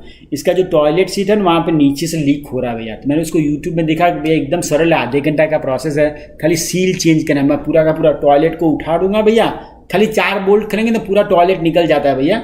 उसका पानी ये स्पंज से सब सक कर लेने का, फिर जाके उसमें से रिंग चेंज कर देने का, फिर उसको टॉयलेट को बिठा देने का भैया। मैं आपको कॉन्फिडेंस क्यों देता हूँ पता है भैया? नंबर 1, अभी हमारा एक और मैसेज आ रहा है, देखिए हमारा टेनेंट का मैसेज आ रहा है फ्रेंच में, देखा भैया? देखिए भैया मैसेज चालू रहता है फ्रेंच में। यहाँ पे पूरा का पूरा कम्युनिकेशन हमारा फ्रेंच में ही होता है भैया। तो ये रिपेयर एकदम ईजी है भैया, आपको नर्वस नहीं होना है। टूल सब मिलते हैं भैया, थोड़ा प्रोसेस कीजिए, किसी को भी ऐसे फालतू फोकट में पैसे मत दीजिए भैया। मैं कोई चीज़ के लिए पैसे देता हूँ, जैसे विंडो इंस्टॉल करना ना अपना काम नहीं है भैया, वो बहुत कॉम्प्लिकेटेड है और उसके लिए एक्सपीरियंस चाहिए, वो ठीक है भैया। बाकी फ्लोर का होल बोल ये सब करना एकदम आराम का काम भैया। क्वेश्चन नंबर 11 भैया, आपको टेनेंट कैसे ढूंढते हो भैया? टेनेंट ढूंढना यहाँ पे हमको भी बहुत डर लग रहा था, शुरू में हमने मकान लिया था भैया। हम सोच रहे थे भैया अगर मकान में किराएदार नहीं मिल रहा तो हफ्ते हमारा नाम पे आएगा। तो मैं क्या करता हूँ, अभी ये प्रॉपर्टी हमने खरीदा भी नहीं भैया, हमने उसको लिस्टिंग कर दिया ऑलरेडी रेंट के लिए भैया। अभी मेरा पूरा सेटअप हो चुका है भैया। कैसा करता हूँ, मैंने प्रॉपर्टी के जैसे मेरा ऑफर एक्सेप्ट हुआ ना भैया, ऑफर एक्सेप्ट होता है ना तभी मैं इंस्पेक्शन ढगला फोटा खींच लेता हूँ भैया, और उसको KGB फेसबुक मार्केट, मेरा एक रेंटल एजेंट है, मैं उसका नाम नहीं बताऊंगा, वो मेरे लिए मेरी सब प्रॉपर्टी वही मैनेज करता है भैया, क्योंकि आई कैन नॉट मैनेज एवरीथिंग। वो मेरा जो आदमी है ना वो क्या करता है, उसके पास 3D कैमरा है, तो वो 3D कैमरा पे आके पूरा का पूरा फोटा लगा के एकदम हाई इसको उसको ब्लरी करके चकाचक फोटा बना के अपनी वेबसाइट पे चला देता है भैया। यानी मैं 3 या 4 अलग अलग टाइप से भैया करता हूँ। और मैं फ़ॉरेन यहाँ पे फ्रांस के हमारे बहुत सारे स्टूडेंट यहाँ पे क्यूबेक में आते हैं, तो फ्रांस की भी 2 वेबसाइट है, मैं उसकी वेबसाइट में भी डालता हूँ। यानी कि हर एक क्या मेरे को 1 या 2 दिन में उसका निकाल कर देता हूँ भैया। और मैंने बोला पहले भैया, मैं हमेशा हायर प्राइस पे ही रेंट करता हूँ भैया। तो ये जो क्वेश्चन नंबर 12 है, what do you check for the tenant, तो उसके लिए मैंने बड़ा अच्छा सा वीडियो बनाया है अपने दूसरी चैनल पे इंडिया वाइल्ड फिल्म में, कि टेनेंट को कैसे ढूंढे, क्या क्या चेक करें। उसके लिए मैंने 20 या 25 पॉइंट का पूरा लिस्ट है मेरा एक्सेल का वर्कशीट में, उसको आप उसको फॉलो कर सकते हैं, नहीं तो वो पूरा का पूरा लिस्ट चेक करेंगे तो आपको पूरा का पूरा मालूम पड़ जाएगा भैया। ये सोच लो टेनेंट आपका कोई सगा वाला नहीं है भैया, टेनेंट आपका एम्प्लॉई है, यानी कि एम्प्लॉय में सब चीज़ चेक करना मांगता है भैया। यहाँ पे मेरा रेंटल बोर्ड है ना, उससे यानी रेजिडो लॉजमा, उससे मेरे पास 1.5 घंटे का मीटिंग हुआ था आखिरी हफ्ते भैया। मैंने उसको सब पूछ लिया भैया। तो वो भाई भी, उसको भी लगा कि ये भैया बहुत अंदर घुसा हुआ आदमी है। मैं पूरा क्वेश्चन लिख के गया था। तो टेनेंट बोर्ड में मैंने पूछा कि हम लोग क्या उसकी क्रेडिट चेक कर सकते हैं, उसकी क्रिमिनल हिस्ट्री चेक कर सकते हैं, उसका वर्क रेफरेंस चेक कर सकते हैं भैया, और उसका प्रीवियस लैंडलॉर्ड, यानी कि 4 चीज़ आपको जरूर चेक करनी है भैया। मैं फिर से रिपीट करता हूँ, एक तो क्रिमिनल हिस्ट्री चेक करनी है भैया, वर्क रेफरेंस चेक करना है भैया, उसका लैंडलॉर्ड का चेक करना है, और उसकी क्रेडिट रेटिंग चेक करनी है। हर कोई आदमी भैया जैसा दिखता है ऐसा होता नहीं है भैया, फिर कुछ लफड़ा हो जाएगा, उससे ये चेक कीजिए। और आपको डिटेल में और वीडियो चाहिए तो दूसरी चैनल पे लगा हुआ है भैया। क्वेश्चन नंबर 13 है भैया, आप इतना मकान लेते हो भैया तो आपको ये टेंशन नहीं होता, अगर आपको मेरी हेल्प चाहिए तो क्या करें? अगर आपको मेरी हेल्प चाहिए भैया तो उसकी भी लिंक मैंने नीचे डिस्क्रिप्शन में डाल रखी है, आप वहाँ पे जाके गोल्ड मेंबर्स बन सकते हैं भैया। अभी गोल्ड मेंबर्स में अभी वेटिंग है भैया। कल ही हमारे एक भाई अभी गए, तो अभी मेरे है ना भैया, अभी आप गोल्ड मेंबर ज्वाइन मत कीजिए भैया, क्योंकि I am already very busy. Okay, अगर आपको गोल्ड मेंबर चाहिए तो मेरे को खाली ईमेल डाल के बताइए, मेरा ये नंबर है, मेरे को इंटरेस्ट है, और जब रेडी होगा ना तब मैं आपको सामने से बताऊंगा, क्योंकि पहला महीना मेरे को मालूम नहीं था भैया, बहुत सारे गोल्ड मेंबर आ गया, मेरे को अपने लिए ही टाइम नहीं मिलता था भैया। And I am the kind of person, when I take a responsibility, I like to be there and I like to help you when I'm there. Okay, so ऐसा नहीं है कि गोल्ड मेंबर को मैं 2 या 3 बार ही मिलूंगा। कई बार तो प्रॉपर्टी का फाइनलाइज होता है तो हम लोग भैया दिन में 2 बार मिलते हैं, 3 बार मिलते हैं, कभी भी वो मेरे को फ़ोन कर सकते हैं, पूछ सकते हैं जिसने ऐसा बोला। क्योंकि जैसे प्रॉपर्टी का डील आपका क्लोजिंग का होएगा तो उसमें बहुत सारा आपको क्वेश्चन आएगा, जब जाके मैं आपको अच्छी सी हेल्प करूँगा भैया। तो गोल्ड मेंबर्स में अगर आपको मकान खरीदने की सोच रहे भैया तो मेरे को ईमेल डाल के बताइए, info@indiawildfilms.com, नहीं तो यहाँ पे कमेंट में भी डाल सकते हैं भैया, तो मैं आपको बताऊंगा जब गोल्ड मेंबरशिप के लिए जगह होगी तो मैं आपको बताऊंगा, ठीक है। तो क्वेश्चन नंबर 14 है कि अगर टेनेंट ने किराया नहीं दिया तो क्या करें, ये मैंने भी पूछा था भैया। अगर टेनेंट किराया नहीं दे तो क्या करें। पहले मेरे को यही इंप्रेशन था कि भैया यहाँ पे अगर टेनेंट अच्छा नहीं का तो हम लोग फंस गए। मैं बोलता हूँ यहाँ पे कनाडा में इतने बढ़िया लॉज है भैया, रेगुलेशन तो बहुत ये देश में इसके लिए इसको प्रेम करता हूँ भैया, क्योंकि यहाँ पे रूल्स एंड रेगुलेशन इतने बढ़िया है। अगर आपने टेनेंट ने आपको रेंट नहीं दिया तो 22 दिन के बाद उनको नोटिस दे सकते हो और आपको इजीली उनको एविक्ट भी कर सकते हो भैया। उसको आपका रेंट देना ही पड़ेगा, सीधे या आड़े तीड़े भैया, उसको ही has to pay your rent. So it doesn't work that way, okay, it's by laws. और ये कोर्ट है भैया, आपको 2 या 3 दिन ये कोर्ट अपने यह पता है इंडिया में कैसा होता है, 5-6 साल लग जाता है। ऐसा नहीं है भैया, यहाँ कोर्ट का निकल फटाफट हो जाता है। महीने 2 महीने में आपका इलाज होगा, उसको बोल देंगे ए पैसे दे दो इसको भैया, नहीं दोगे तो उसके सैलरी में से कुछ ना कुछ सेटिंग कर देगा, यानी कि आप they will not be able to make full out of yourself, okay. So यहाँ पे गवर्नमेंट बहुत ही सपोर्ट करती है भैया। तो क्वेश्चन नंबर 15 फिर से रिपीट है, do I know how to repairs. मैं जानता हूँ कि मेरे को रिपेयर करना आता है। मेरे को नहीं आता था भैया, मेरे को कुछ भी नहीं आता था पहले। मेरे को मालूम है, मैं जहाँ पे यहाँ पे किराया रहता था तो मैं खिली ठोकता था ना भैया, तो यहाँ पे तो हर जगह पे वो बेसबोर्ड नहीं होता पीछे मेन उसका फाउंडेशन का, तो मेरा खिली अंदर पूरा पूरा भुस करके जाता था। उसके बाद मैंने एक मशीन लाया तो उससे मैंने देख लिया कि कहाँ पे उसके पीछे स्टड है भैया, तो उसको वहीं पे उसको डाल सकते हैं। यानी कि मेरे को रिपेयर का नहीं आता, लेकिन मेरे पास अभी थोड़ा सा एक्सपीरियंस आ गया भैया, मैं रिपेयर का थोड़ा अपने आप ही कर सकता हूँ भैया। मेरा ये कंप्यूटर डेड हो रहा है तो मैं उसको एक चार्जर लेके आता हूँ भैया। 1 मिनट, हाँ। मैं अपना ये मेरा अभी दूसरा कंप्यूटर है ना, देखिए उसका डेड हो चुका है, उससे मेरे को कमेंट मालूम पड़ता है।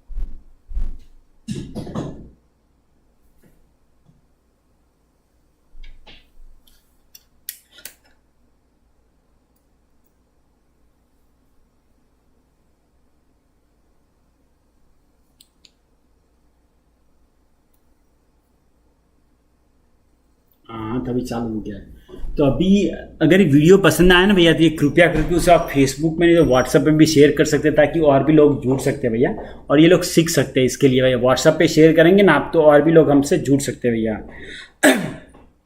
थोड़े चाय में थोड़ा पानी भी गर्म डाल देते भैया, अभी पानी ठंडा हो गया है, ठीक है।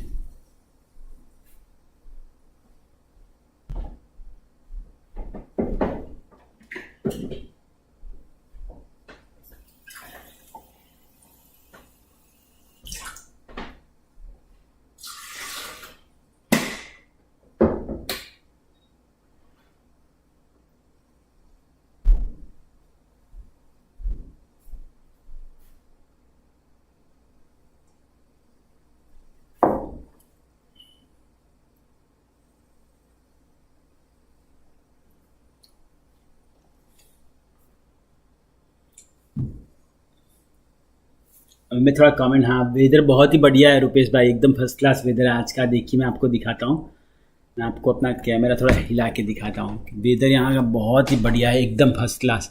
अपने गार्डन में जाके दिखाता हूँ, देखिए हमारा बैक यार्ड है भैया, पूरा का पूरा वेदर आज बहुत ही बढ़िया है। बाकी यहाँ पे अभी थोड़े ही दिनों में भैया स्नो गिरनी शुरू हो जाएगी, फिर ये पूरा का पूरा चालू हो जाएगा। अभी थोड़ा थोड़ा ठंडा होना शुरू हो गया भैया, लेकिन यहाँ पे स्नो में हमको शुरू में बहुत ही नर्वसनेस रहती थी भैया, लेकिन यहाँ पे भैया स्नो में भी क्या आप विंटर की एक्टिविटी करेंगे ना तो it is not too bad, आपको पूरा पूरा सेट हो जाता है भैया। तो अभी मैं पानी हमारे चाय का गर्म हो रहा है, तो मैं आपको अगले क्वेश्चन के और जाता हूँ भैया। वीडियो अच्छा लगे तो उसको लाइक करना भैया और उसको शेयर करना। तो मकान को कनाडा में बेचना इजी है क्या? मैं आपको बोलता हूँ मकान मेरे को, अगर आपने अच्छा खरीदूंगा, मैंने देखा है कोई कोई मकान भैया 3-3 साल पर मार्केट में रहते हैं और उनकी बिकाई नहीं होती है, क्योंकि मार्केट में उसकी वैल्यू होगी 150 और वो क्या वो 200-225 में बेचने की कोशिश करेगा, तो उसमें मज़ा नहीं गया है।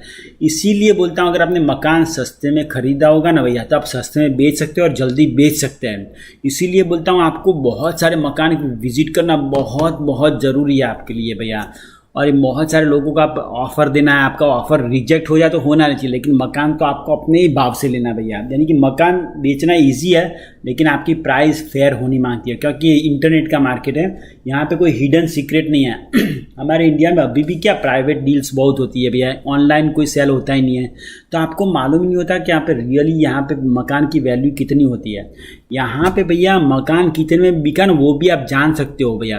जो क्यूबेक के जो रेसिडेंट्स हैं उनके लिए मैं बताता हूँ, एक वेबसाइट है रजिस्टर द क्यूबेक, आप वहाँ पे $1 भेजेंगे ना, मैं आपको इसका वेबसाइट देना मांगता हूँ, मेरे पास है यहाँ पे इसका नोटरी का, अरे रजिस्टर द क्यूबेक, मैं उसका वेबसाइट में आपको उस पर वीडियो बनाऊंगा एक बार। तो मेरे को भी नहीं मालूम था भैया, आप हर बार आपको जानना चाहते हो, आपने कोई मकान विजिट किया और आपको जानना चाहते हो कि इस मकान को ये भैया ने कितने में लिया था, तो भैया वहाँ पे जाके आप $1 लेते हैं, हर बार डील चेक करने का $1 लेता है, तो आप जान सकते हो कि प्रिसाइसली कि वो मकान आपने उन्होंने कितने में लिया था भैया। यानी मकान लेना बेचना यहाँ पे इजी है, लेकिन you have to buy cheap and you have to fair sell at the cheaper price, because it's open market, everybody know exactly what are the prices around here and it's not nothing hidden like in India. There is no price that people want know how much did you buy और sell for, so it's always a mystery, but at here on the other side it's very open market, so you have to be fair. Okay so जो question अगर passive income property का calculation कैसे करें, तो उसके लिए भैया हमने दूसरा चैनल है इंडिया वाइल्ड फिल्म्स, वहाँ पे हमने एक बढ़िया सा वीडियो बनाया है पैसिव इनकम कैलकुलेटर, और उसके डिस्क्रिप्शन में हमने कैलकुलेटर जो एक्सेल का वर्कशीट है भैया वो हमने वहाँ पे छोड़ा हुआ है, तो वहाँ पे जाके आप ये सब जानकारी ले सकते हैं भैया। मैं आपको बताता हूँ उसका, अगर मेरे पास यहाँ पे इस लैपटॉप पे होगा तो वो कैलकुलेटर में हमने बड़ी मेहनत करके बनाया हुआ है भैया। तो उससे क्या आपको पूरा का पूरा सब नंबर डाल देंगे कि टैक्स कितना है, इंश्योरेंस कितना है, मॉर्गेज कितना है, मंथली पेमेंट कितना है, आपको मालूम पड़ जाएगा कि प्रॉपर्टी ले कि नहीं ले भैया, उसका पूरा का पूरा कैलकुलेशन हो जाएगा भैया। मैं बताता हूँ, अगर मेरे पास वो यहाँ पे कहीं पे हो तो एक ही मिनट, मेरे ख्याल से ये वाला नहीं है, एक ही मिनट में शायद ये वाला है CNC, एक ही मिनट। हाँ भैया, ऐसा कैलकुलेटर होता है, देखिए मैं आपको इस कंप्यूटर पर बताता भैया। जो हमारे गोल्ड मेंबर्स हैं उनके पास तो सब ये कैलकुलेटर होगा ही भैया, लेकिन मैं अगर आपको चाहिए तो मेरे को बताना, मैं बताऊंगा भैया कि नॉलेज इज़ अ पावर। मैं आपको नॉलेज हमेशा फ्री में बेचना चाहता हूँ भैया, फ्री में देना चाहता हूँ। तो इस कैलकुलेटर में आपने कितने मकान लिया, कितना टैक्स है, तो ऑटोमेटिक मॉर्गेज भी कैलकुलेट करता है। आपने सब ने ये अच्छी तरह मैंने इसको डिज़ाइन किया हुआ है भैया, तो आपको मालूम करता है कि आपका इंटरेस्ट रेट कितना है, सब आपको ऑटोमेटिक सब कैलकुलेट करके मालूम पड़ जाएगा कि आपका कैश फ्लो कितना है, कैप रेट कितना और आपका मंथली इनकम कितना होगा भैया। भाई जो अगला क्वेश्चन है वो बोला कि विजिटिंग प्रॉपर्टी कर हम लोग क्या चीज़ को देखिए भैया। नंबर 1 भैया, मैं सबसे सभी लोगों को बोला, अगर आप फैमिली वाले हैं तो कृपया बच्चों को लेके मकान विजिट नहीं करिए भैया, आप कुछ नहीं देख पाएंगे। मकान खरीदना बहुत ही बड़ा एक्सपीरियंस है भैया, हर एक मकान को एक या मैक्सिमम 2 बार देख पाएंगे भैया, आप एक मकान को 10 बार देख नहीं पाएंगे, छोटा भैया। तो टिप नंबर 1 भैया, अपने बच्चों को घर पे नहीं तो किसी सगा संबंधी वाले को वहाँ पे जाके जो है, ताकि you can watch and you can focus what are the little things are there, okay. और कोई भी मकान आप खरीदने जाए तो डिक्लेरेशन ऑफ सेलर होता है, वो पहले से ले लीजिए, पर उसका स्टडी कीजिए मकान खरीदने से, मकान का विजिट करने से पहले, तो आपको उसको प्लस और नेगेटिव पॉइंट पहले से मालूम हो भैया। मैं ज़्यादा से ज़्यादा 3 चीज़ पहले मैंने बताया दूसरे वीडियो में, 3 चीज़ देखता हूँ। सबसे पहले रूफ देखता हूँ, रूफ कब बना है भैया, रूफ की कीमत, रूफ का यहाँ पे लाइफ होता है भैया 10 साल का लाइफ होता है। उसके बाद क्या, अगर आपको थोड़ा पंचर रूफ का आपको पूरा चेंज करने की भी जरूरत नहीं भैया, रूफ को आप पंचर करके 2-4 साल और चला सकते भैया, खाली पैच रिपेयर करके भैया।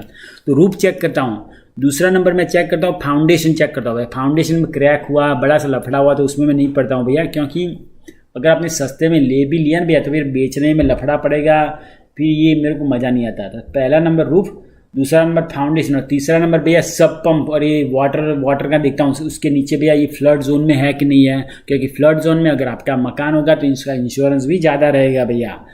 मकान आपका ये कोई फ्लॉप यानी स्ट्रीम के पानी के स्ट्रीम के ऊपर से तो नहीं जा रहा, नहीं तो पानी खींचता ही रहेगा। अगर आपका मकान स्ट्रीम के नीचे से जा रहा है तो कोई प्रॉब्लम नहीं है भैया, लेकिन आपका जो बेसमेंट है ना उसमें रेसिडेंस नहीं बना सकते भैया। रेसिडेंस बनाएंगे तो आपका इंश्योरेंस ज़्यादा रहेगा और आपको बहुत ही टेंशन रहेगा भैया।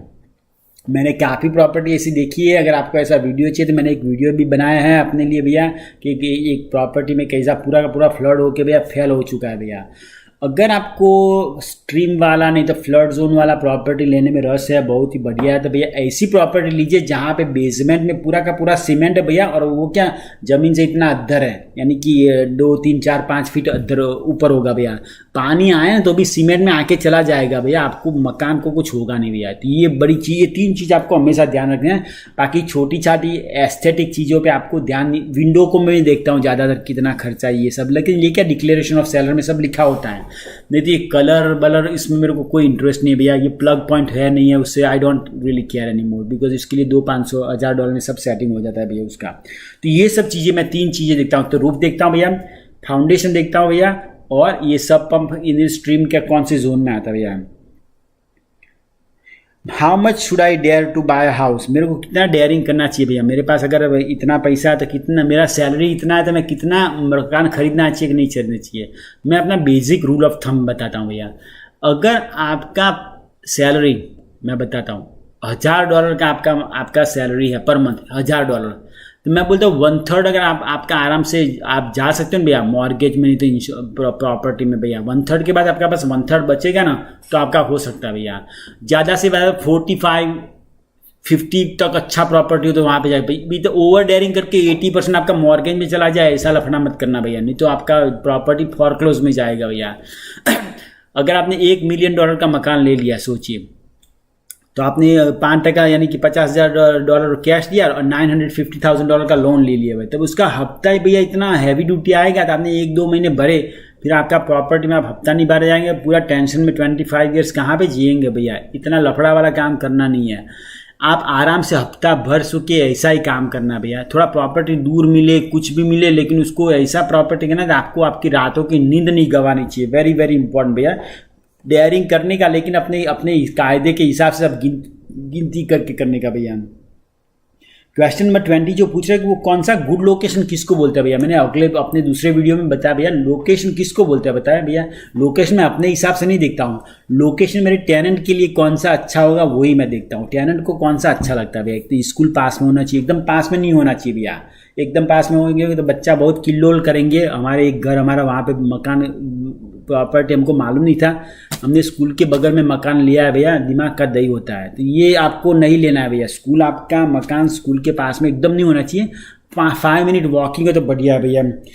हॉस्पिटल बढ़िया सा बड़ा सा जंबो जेट हॉस्पिटल आपके आसपास में होगा भैया, तो वो आपको लेना है। एयरपोर्ट के आसपास में मकान ले मत लीजिए, क्योंकि वहाँ पे एरोप्लेन आते जाते रहेंगे, वो टेनेंट वहाँ पे रहना पसंद नहीं करेंगे भैया।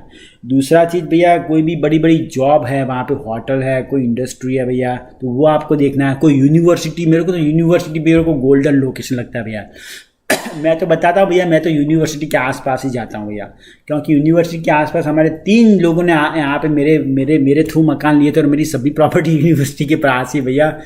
ये सब मक्खन प्रॉपर्टी बोलते हैं, इजी प्रॉपर्टी, उसमें कोई लफड़ा नहीं करने का भैया। मकान लिया, दूसरे दिन उसको किराए पे चला देने का। सबका किराया वहाँ पे 1000 देना है, तो आपको 1200 में देना है भैया, तो भी लोग उसमें आराम से जाएंगे, क्योंकि वहाँ पे प्रॉपर्टी होती नहीं है भैया। तो मकान उसको बोलते हैं जो लोकेशन बढ़िया होना चाहिए, वहाँ पे बहुत सारी जॉब है, वहाँ पे जाना है भैया, उसको गुड लोकेशन बोलते हैं। गुड लोकेशन आपके हिसाब से मत देखना है भैया। यहाँ पे बहुत अच्छा नदी दिखता है, यहाँ पे पहाड़ी अच्छी है, यहाँ पे बहुत शांति है, गांव से 200 किलोमीटर दूर है भैया, ऐसे में मत लेना, नहीं तो फंस जाओगे। कोई मकान खा कर कोई किराए पे जाया नहीं है भैया। क्वेश्चन नंबर 21 भैया, मकान को हम लोग किराए पे दे तो भैया फुली फर्निश दे, सेमी फर्निश दे, अनफर्निश दे भैया, उसका मैं रूल बताता हूँ। बहुत ही अच्छा क्वेश्चन है, मेरे को ये एक बहन ने पूछा है, मेरे ख्याल से ये टोरंटो वाली बहन है। उन्हें पूछा है मकान हमको फुली फर्निश कहे कि आप खुले खाली करके दे भैया। मैंने उसका थोड़ा चेंज कर दिया है, क्योंकि हमारे जो आजू बाजू के सब अपार्टमेंट में भैया वो सब अनफर्निश मकान देते हैं, और मेरी सब प्रॉपर्टी भैया ये यूनिवर्सिटी के आसपास में भैया, यूनिवर्सिटी में जो बच्चे पढ़ने आते हैं दूर दूर के, उनके पास कुछ होता नहीं है भैया। वो क्या बोलते हैं, भले $200 किराया जा हो तो कोई तकलीफ नहीं, लेकिन सब रेडी टू गो ना मांगता है भैया। तो इसके लिए भैया मैं तो क्या बोलता हूँ भैया, डिपेंड्स ऑन लोकेशन। अगर आपको किसी फैमिली को भैया आप मकान किराए पे देने की सोच रहे हो भैया, तो उसके लिए आपको अनफर्निश होगा तो ज़्यादा अच्छा है। क्योंकि अगर आपने स्टोव कुछ भी नहीं दिया तो उसमें बहुत सा सब अपने घर से लेके आया तो वहाँ पे टिकेगा भैया फैमिली वाला। लेकिन मैंने पहले ही बता दिया, ये फैमिली वालों को नहीं तो किसी को भी रेंट पे दे तो रेंट अच्छा सा रखना भैया। सस्ते में करके कर दोगे ना आप, अपनी मकान की वैल्यू डाउन करोगे भैया। यहाँ पे 10x नहीं तो 12x ऐसा रूल होता है। मैं रूल कैसे बताता हूँ पता भैया, 8x 10x ऐसे रूल होता है। ये रियल एस्टेट का बुक में मैंने पढ़ा था। ये क्या नाम था उसका, बहुत ही बढ़िया, उसने मेरा पूरी नींद खोल दी भैया। जैसे कि आपका मकान का किराया आता है $800 भैया, तो आपका मकान का उसको 10x का, उस एरिया में 10 का रूल चलेगा ना, आपकी प्रॉपर्टी की कीमत होगी भैया करीबन 80,000। अगर वहाँ पे आपका 15x का वैल्यू है तो 15, 18, 120, यानी उसके मकान का वैल्यू किसके होता है, कितना रेंट आता है उसके हिसाब से होता है भैया। तो आप जल्दी से जल्दी रेंट करने की कोशिश में, आपने 200-500 की लालच में भैया जल्दी से रेंट कर दिया ना भैया, आपने अपने ही पैर पे कुल्हाड़ी मारी है, सोच लेना।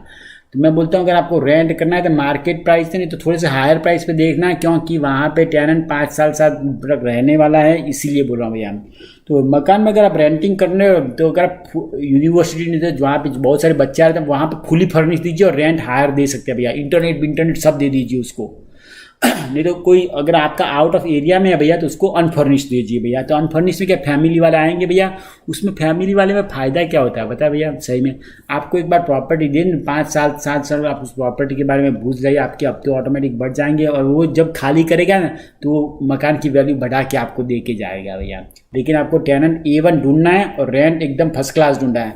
मेरा एक जो अपार्टमेंट था भैया, मैं बताता हूँ, मैं उसको बहुत हार्डकोर नेगोशिएशन किया और मैं उस बहन को समझाने वाला था कि उसको इसका ऐसा कैलकुलेशन नहीं हुआ था, लेकिन वो बहन थी, उसने पूरी ज़िंदगी में एक ही प्रॉपर्टी ले रखी थी and she did not have enough experience of real estate how it works.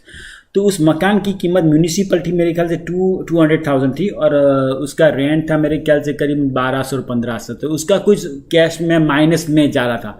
मैंने बोला उसका 2 लाख तो मैं दूंगा ही नहीं कभी भी।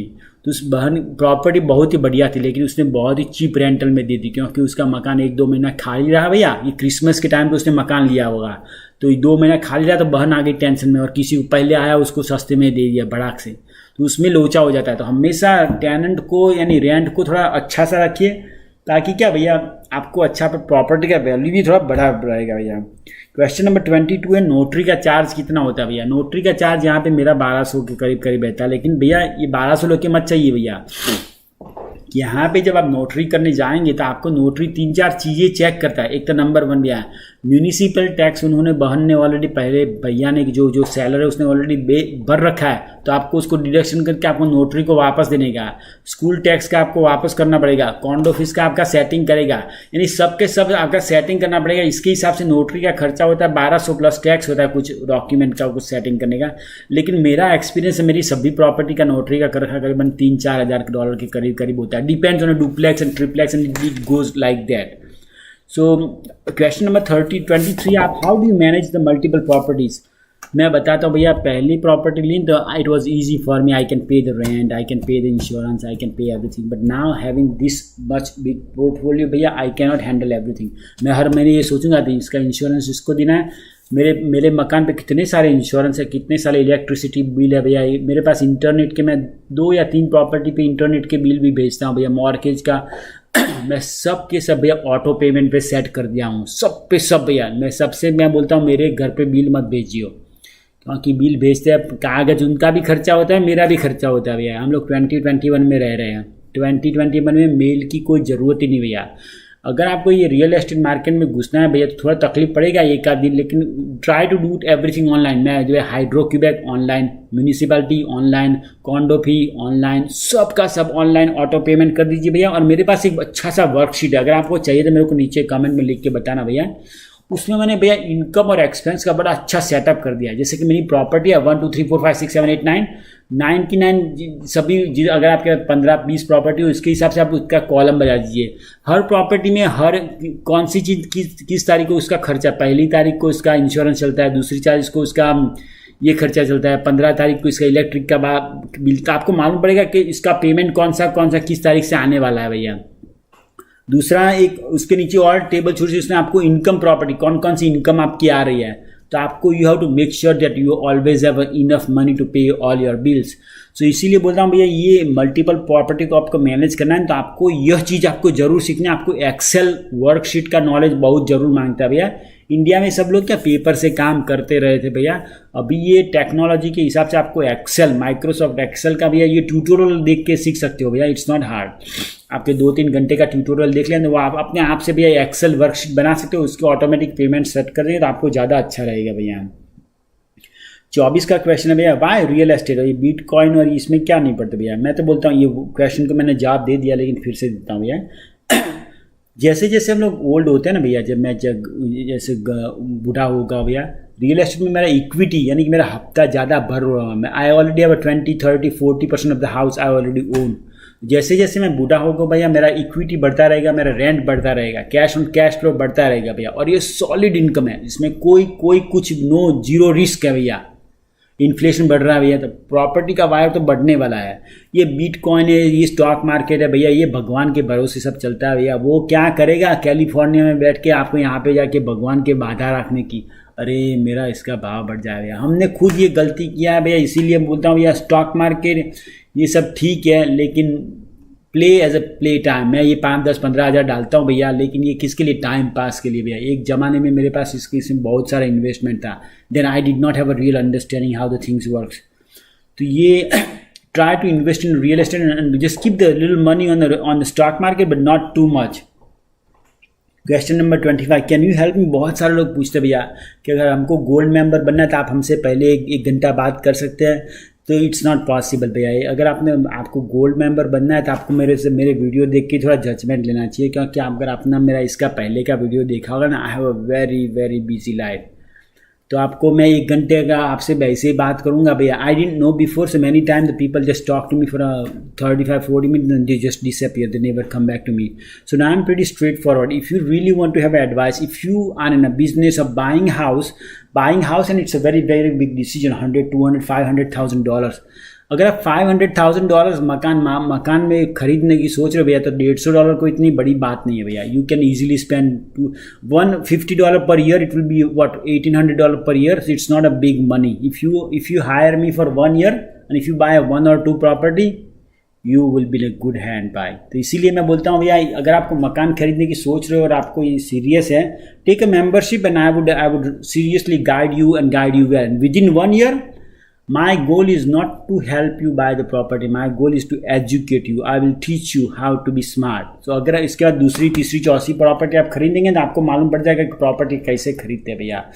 तो इसके लिए अगर आपको ये बात करने का कोई क्वेश्चन है भैया, तो आप गोल्ड मेंबरशिप लीजिए। नहीं तो अगर आपको खाली एक ही बात करना है तो भैया, तो व्हाट्सअप कॉल मेरे indiawildfilms.com वहाँ पे जाके बुक कर सकते हैं भैया। नहीं तो जो $69 का जो सिल्वर मेंबरशिप है वो लेकेंगे तो मेरे साथ एक बार आप बात कर सकते हैं भैया।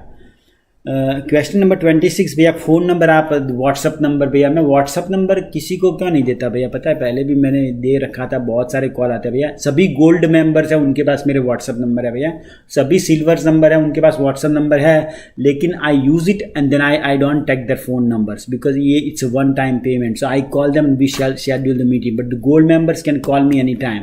सो WhatsApp number I give it to the gold members and I don't check every emails, okay, somebody else checks it for me, so you have to be careful about that. Now अगला question है, down payment कितना percentage चाहिए भैया। तो अगर आप first time home buyer होंगे तो 5% डाउन चाहिए भैया। अगर आप सेकंड टाइम होम पर बायर होंगे तो आपके पास 20% डाउन चाहिए। फर्स्ट टाइम होम बायर में अगर आपके पास सिंगल डुप्लेक्स होगा तो आपके पास 5% चाहिए। अगर आपके पास ट्रिप्लेक्स नहीं तो क्वाड्रुप्लेक्स होंगे फर्स्ट टाइम होम बायर में, तो भी आपके पास 10% बैंक मांगती है भैया। ये 28 नंबर का क्वेश्चन है भैया,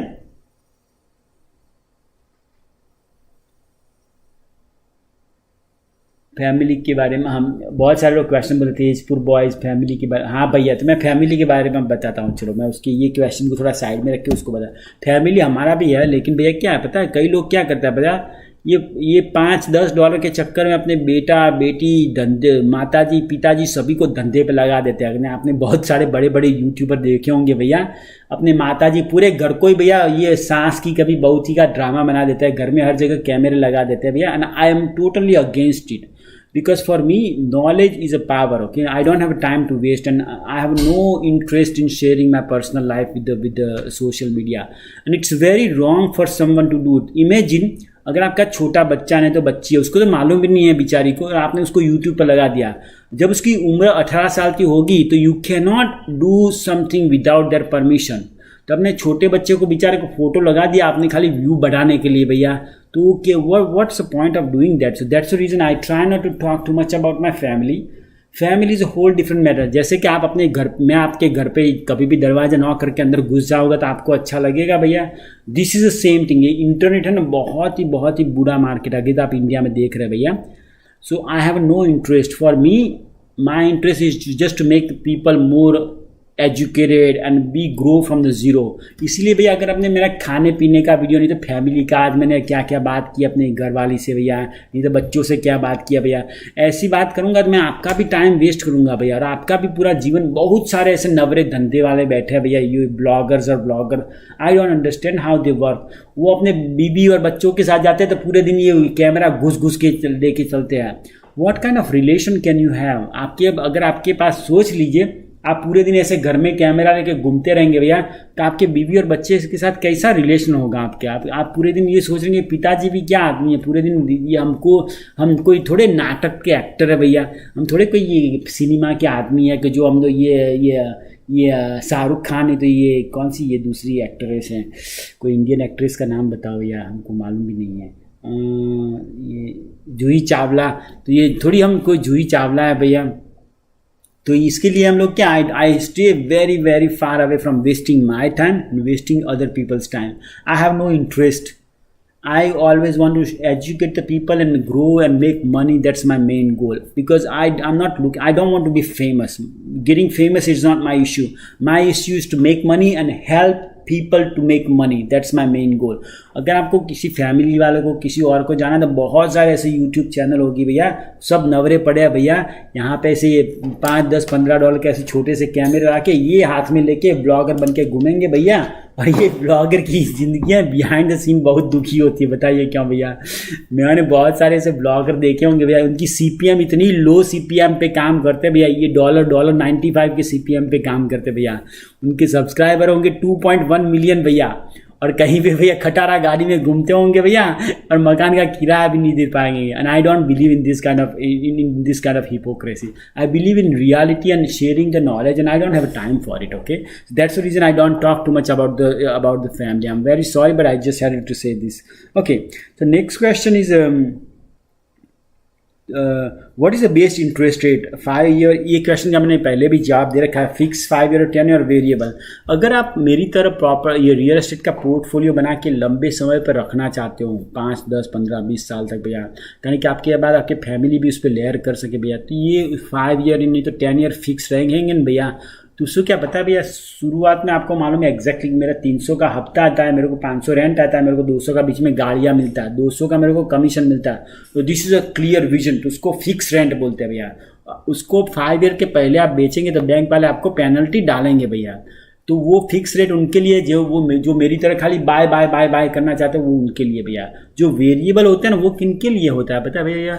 जिन्होंने मकान लिया, थोड़ा रिपेयरिंग किया, महीने 2 महीने में उसको बेच दिया, तो उससे क्या आपको इंटरेस्ट रेट लो होता है, लेकिन हर महीने पे फ्लैक्चुएट भी हो सकता है, बढ़ सकता है, कम भी हो सकता है भैया। तो ये उनके लिए होता है। वेरिएबल में पनिशमेंट नहीं होता। अगर आपने मकान बेच दिया तो कभी भी बेच सकते हो, फिक्स में भी बेच सकते हो, लेकिन आपने उसमें पनिशमेंट लगता है भैया। क्वेश्चन नंबर 20 है, मकान को खरीदना तो विंटर में खरीदे, समर में खरीदे, कौन से मकान में खरीदा हूँ? मैं पर्सनली भैया है ना भैया, मेरा जो प्रॉपर्टी सब कॉन्डोमिनियम में, मैंने विंटर में भी खरीदा है, समर में भी खरीदा है। लेकिन मेरे को अगर एक ही प्रॉपर्टी में अच्छा सा चॉइस है ना भैया, तो मैं समर में ज़्यादा पसंद करूँगा, because I have idea. Because summer में आप प्रॉपर्टी अच्छी तरह देख सकते हो, उसमें ग्राउंड में लैंडस्केपिंग कैसा हुआ है भैया। यहाँ पे लैंडस्केपिंग का भी बहुत ही खर्चा होता है भैया। यहाँ पे आगे हमने थोड़ा घास डलवाया, खाली एक ही दिन पे तीन लोग आए थे भैया घास डालने के, एक ही दिन के $1200 हमने दिए भैया। तो ये लैंडस्केपिंग का भी बड़ा महंगा होता है भैया। तो इसीलिए है ना भैया ये आपको देख के चलना है। तो समर में ठीक रहता है, लेकिन विंटर में भी अगर आपने अच्छा प्रॉपर्टी दिया, it's not a big thing, you know. Question number 30, ये बहुत सारे लोग पूछते हैं भैया मकान खरीदते जमीन खरीदते मकान बनवाएंगे। बहुत सारे हम लोग इंडिया से होते हैं, वो यही सोचते हैं कि हम लोग मकान खरीदेंगे भैया, ज़मीन खरीदेंगे और ज़मीन खरीद के भैया हम लोग मकान बनाएंगे। तो ये ना उससे भैया कैश फ्लो आपका सही नहीं बैठेगा। बताओ क्यों भैया? क्योंकि यहाँ पे अभी इन्फ्लेशन बढ़ा हो तो मकान का कंस्ट्रक्शन इतना हाई वैल्यू हो गया है भैया, कंस्ट्रक्शन का प्राइस। अपने मकान ले लिया ना भैया तो आपको उसी एरिया में पुराना मकान मिलेगा ना, वो अच्छा मिलेगा भैया। लेकिन आप कंस्ट्रक्शन करवाएंगे ना, आपको देखने में अच्छा लगेगा लेकिन आपका कैश फ्लो बहुत ही कम होगा। क्योंकि सोचिए, बहुत ही इंपॉर्टेंट थिंग, आपने कोई मकान 1.5 लाख में लिया पुराना, उसी एरिया में आप मकान ऐसा ही बनाना चाहेंगे तो आपको 4 लाख में बनेगा भैया। मकान आपका न्यू है लेकिन रेंट दोनों का सेम ही होता है भैया। तो ये 4 लाख में आपको 1500 रेंट देगा, ये 1.5 लाख में आपको 1500 रेंट देगा भैया। यानी कि जमीन खरीद के मकान बनाना भैया, I don't believe in this unless you are multi billionaire. आपको 20 फीट ऊंची सीलिंग वाला मकान बनवाना है, भगवान कह रहे हैं हमारा हो जाए एक बार। तो उसके लिए जो मकान कर सकते हैं, जिनके पास 200 एकड़ ज़मीन है भैया और बड़ी हवेली बनवानी है, तो वो मकान बनवाए तो ठीक है। हमारे जैसे गरीब आदमी को तो भैया मकान बनवाने के लोचे में पड़ना ही नहीं भैया। और मैं बोलता हूँ यहाँ पे आज तक कनाडा में ऐसा कुछ नहीं हुआ कभी भी कि मकान गिर गया भैया। यहाँ पे 100 साल मकान पुराने होते हैं, लेकिन इसके कांस्टेंट मेंटेनेंस करने से मकान अडिग खम रहते हैं भैया। यानी कि मकान पुराना उससे कुछ मतलब नहीं होता, थोड़ा रिनोवेशन एस्थेटिक करके काम चल जाता है भैया। तो ज़मीन खरीद के मकान बनवाने में हम नहीं मानते। अगर आपके पास 15-20 मिलियन डॉलर है तो ठीक है भैया, लेकिन छोटे आदमी के लिए भैया ये तो बहुत ही लफड़े वाला काम है। It's too much time, it's too expensive. Question number 31 भैया, रियल एस्टेट में क्या नीश है, क्या चीज़ हमको लेना चाहिए? Duplex, triplex? मैं तो बोलता हूँ आपको वही लेना चाहिए जिसमें आपको ज़्यादा कैश ऑन कैश फ्लो मिल सकता है भैया, और लोकेशन अच्छा है, वही नीश है भैया। क्योंकि अगर आपने डुप्लेक्स ले लिया लेकिन आउट ऑफ एरिया है तो कोई मतलब नहीं है भैया। सस्ता, अच्छा और easily rentable is the number 1 priority. It should be easy to rent. अगर आपने कोई एरिया में मकान देखा भैया, वहाँ पे ऑलरेडी 10 मकान ऐसे ही खाली पड़े हैं भैया, तो आपका मकान कौन रेंट पे लेगा भैया? सोच लीजिए। तो you have to know that, go on Facebook market place, okay, और वहाँ पे हाउसेज फॉर रेंट, उस एरिया में जाके आप उस एरिया में जाके देखिए भैया कि कौन कौन से मकान यहाँ पे रेंट पे रखने के लिए रखे भैया, और कितने फास्ट ये मकान रेंट पे चले जाते भैया, तो आपको उसको लेना भैया। तो क्वेश्चन नंबर 33 है भैया, 32, इंश्योरेंस में मैं कौन सी कंपनी से डील करता हूँ भैया? कई लोग क्या करते, जब मैं भैया गरीब आदमी था तो पहले क्या 5-5 सेंट के लिए भैया हर एक कंपनी को दरवाजे खटखटाता था कि भैया मेरा का ये 32 आता है, मेरा को $31 देता हूँ। But now I don't do it because just too much of my time and takes too much of my energy. So what I do now, मेरे पास एक इंश्योरेंस कंपनी है भैया, उसका मैं नाम नहीं दूंगा क्योंकि वो मेरे को पैसे नहीं देते भैया, स्पॉन्सरशिप नहीं देते। अगर आप गोल्ड मेंबर है तो मैं आपको बता दूंगा मैं कौन सी कंपनी के पास जाता हूँ। लेकिन आज तक हर बैंक का अपना खुद का इंश्योरेंस होता है भैया। केस पॉपुलर का खुद का है, BMO का खुद का है भैया, CIBC का भी मेरे ख्याल से खुद का है भैया, TD का खुद का है। हर एक बैंक का अपना खुद का इंश्योरेंस होता है भैया। वो क्या करता है, जब आपको मॉर्गेज लेता है आपको साथ में इंश्योरेंस भी बेचने की कोशिश करेंगे भैया। और वो कैसे आपको लॉलीपॉप देते हैं पता है? लॉलीपॉप, वो बोलते हैं अगर आपने हमसे इंश्योरेंस लिया तो मैं आपको भैया $200 का आपको रिफंड दूंगी, लेकिन आपका इंश्योरेंस का प्राइस होगा 50 और $100 पर मंथ होगा भैया। मैं तो क्या करता हूँ, मैंने जब पहला प्रॉपर्टी लिया था अपना गाड़ी का और मकान का इंश्योरेंस मैंने सबसे गांव में सस्ता ले लिया भैया। और वहाँ पे एक जो एजेंट है वो मेरे को बड़ी अच्छी तरह जानती है भैया, उसका नाम ले लिया, उसका एक्सटेंशन नंबर मेरे पास है। मैं कोई भी प्रॉपर्टी डालता हूँ तो उसको बता देता हूँ भैया, कुछ मेरे को माथाकूट करने की नहीं दी जरूरत। वो मेरे को बता देती कि मेरे को कैसा चाहिए। उसको मालूम है कि इस भैया को कुछ भी ज़्यादा एक्स्ट्रा वाला नहीं चाहिए, सबसे सस्ता सबसे अच्छा चाहिए। तो वो मेरे को देती है कि भैया इसका इतना हुआ तो इसका हिसाब से मैं ले लेता हूँ, और ऑटोमेटिक इंश्योरेंस कट हो जाता है भैया। कितनी सारी प्रॉपर्टी में भैया I can not manage everything, मैं हर एक चीज़ का इंश्योरेंस में बार्गेन करूँगा और मेरे पास 10 इंश्योरेंस कंपनी होगी भैया तो मेरा दिमाग तो ऐसे ही घूम जाएगा भैया। When you are growing in a real estate you have to make sure you are working with the same people and bank is your best friend भैया। बैंक से रिलेशन एकदम टॉप रखिए भैया, A1। 2 सेंट के लिए bank मत change कीजिए भैया, 2-3 सेंट बढ़े तो बढ़िया, लेकिन बैंक से आपका रिलेशन बहुत ही अच्छा होना मांगता है भैया, तो ये बहुत ज़रूरी है भैया। क्वेश्चन नंबर 33 है भैया, तो रिपेयर करवाने के लिए मैं प्राइवेट हैंडीमैन से काम करवाता हूँ तो कॉन्ट्रैक्टर से काम करवाता हूँ भैया। मैं आपको ये बताता हूँ भैया। यश छोटा जी हमें क्वेश्चन पूछ रहे, मैं आपके क्वेश्चन का जरूर जवाब देता हूँ भैया। जो रिपेयर्स है भैया, मैं ज़्यादातर भैया ना प्राइवेट पे ज़्यादा करवाता हूँ, क्योंकि उससे क्या मेरे को भी आइडिया हो चुका था इसका खर्चा कितना आता है भैया, तो उससे पैसे थोड़े बच जाता है। जो कॉन्ट्रैक्टर होते हैं ना भैया, वो बड़ी सी ट्रक लेके आते हैं, वो उनका खर्चा भी ज़्यादातर होता है भैया, हैवी ड्यूटी है, हर एक चीज़ का घंटे के हिसाब से लगता है भैया। आपका प्राइवेट में काम 600 होगा तो कॉन्ट्रैक्टर आपको 1000 में काम करेंगे, लेकिन उसका प्लस पॉइंट क्या है पता है भैया, प्राइवेट वाला आपको एक दिन में बोला तो एक दिन में काम आपका खत्म हो जाएगा। अगर आपने प्राइवेट में काम करवाया था वो बोलेगा एक दिन में, लेकिन एक दिन के 4 दिन भी बन सकते हैं। यानी कि प्राइवेट में आपका सस्ता होगा, लेकिन टाइम लिमिट का आपका इतना प्राइवेट नहीं है। तो मैं तो प्राइवेट में ही काम करवाता हूँ। मेरे 2-3 हैंडीमैन है भैया, मैं हूँ इलेक्ट्रिशियन के लिए मेरे पास एक बढ़िया सा बंदा है, एकदम सस्ता और अच्छा भैया। वो मैं संडे को बुलाऊँ तो भी बिना एक्स्ट्रा चार्ज के आके काम कर जाए भैया। उसको मालूम है एकदम बढ़िया भैया। एक बार बढ़िया से उसको इंडियन खाना खिलाया था हमने, तो हमारा बड़ा अच्छा दोस्त बन गया भैया। कभी भी बुलाओ आके। अभी मेरे एक आखिरी प्रॉपर्टी में भैया उसको मैंने वॉशर ड्राई का प्लग वो डलवाना था, संडे को फ़ोन बना, संडे शाम को 5 बजे आके डाल के चला गया भैया। तो ये क्या रिलेशनशिप सब काम करता है। मैं तो प्राइवेट ही काम करवाता हूँ भैया, बड़े बड़े कॉन्ट्रैक्टर को काम देता ही नहीं हूँ। क्वेश्चन नंबर 34, मेरे को कोई बैड एक्सपीरियंस हुआ भैया? भगवान के दया से भैया हमको इतना बैड एक्सपीरियंस नहीं हुआ है। जैसे बोलते हैं ना भैया, अगर आप अच्छे तो जग अच्छा, ऐसा होता है। Many times I know the people is not honest with me. मेरे को मालूम है कि ये बंदा इतना ऑनेस्ट नहीं है भैया, but you know what, if I have started the job I get the job done and I never call him back. So that's how I do it. Bad experience हुआ है, कई बार हुआ है भैया, लेकिन I don't hold the grudges. Many people, do you know what happen, they hold the grudge and they get mad about it and they lose their negative energy. So what I learned from one of the little poem I was reading about the Chanakya. If you are from India, you must know Chanakya. What he is telling, very very good thing. If you are mad at somebody, if you are unhappy about your colleagues, or if your father, your mother, your sister, your brother, anybody, okay? If you are mad about somebody, about your sasra, sasu, anybody, when you are mad, who is losing the energy? It's you, because in the night you are sleeping and you are thinking bad about your brother, mother, father, whatever, blah blah blah, your uncle who is not paying you the rent or whatever. So if you are mad at somebody, the one who is going to lose the energy, it's you. क्योंकि अब आप सोच, आपको नींद भी नहीं आ रही है, अरे मेरे पड़ोसी ने मेरा ऐसा कर दिया। यानी कि I as a mature, one of the good skill is when I am mad at something, I let it go in 30 seconds. I say that's okay, it's no big deal, that's okay, move on.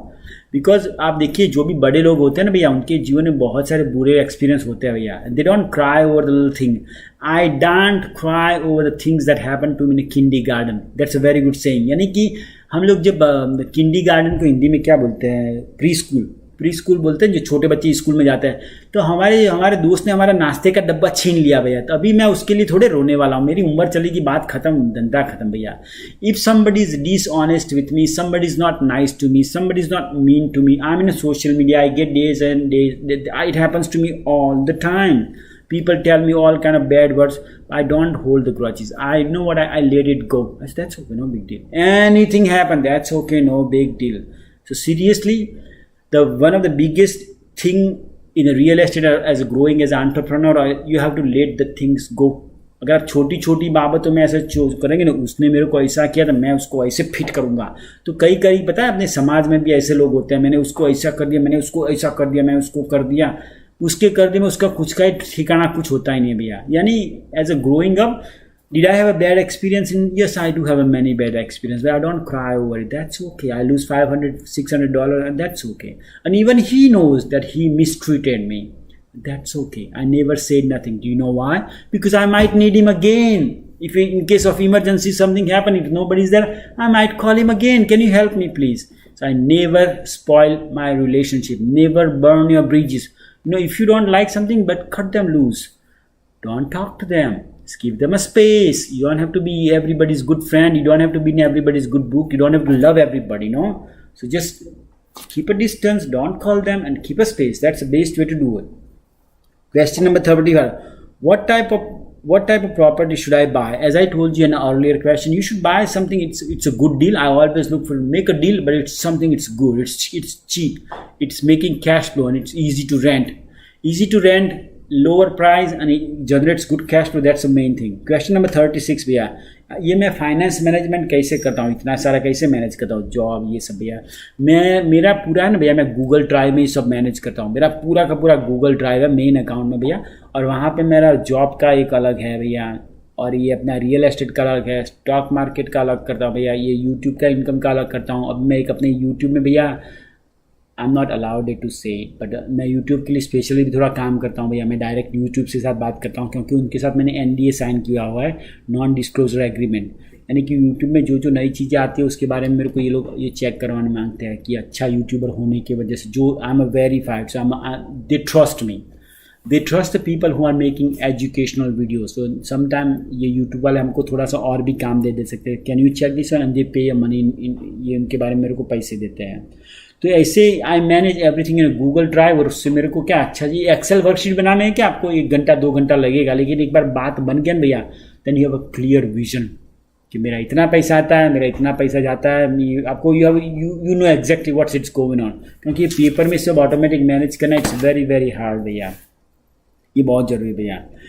कि जो 37 वाला question है, मैं उसको पहले question का answer दूँ कि 25 साल का लोन कब मैं भर पाऊंगा भैया, हम तो थक जाएंगे भैया। तो उससे पहले मैं बताना चाहता हूँ भैया कि वीडियो अच्छा लगे ना, अभी जो जा रहा था कृपया उसे व्हाट्सअप नहीं तो ये फेसबुक पे ज़रा शेयर कर दीजिए भैया, तो थोड़ा और लोग भी सीख सके भैया कि ये चीज़ मैं आपको बता रहा हूँ भैया, ये किसी यूनिवर्सिटी में नहीं पढ़ाएंगे आपको, ये आपको कोई ये रियल एस्टेट में एजेंट के पास जाएंगे ना, वो तो सेलर है ना भैया, वो सेलर का बंदा है, वो आपको बेचने की कोशिश करेगा।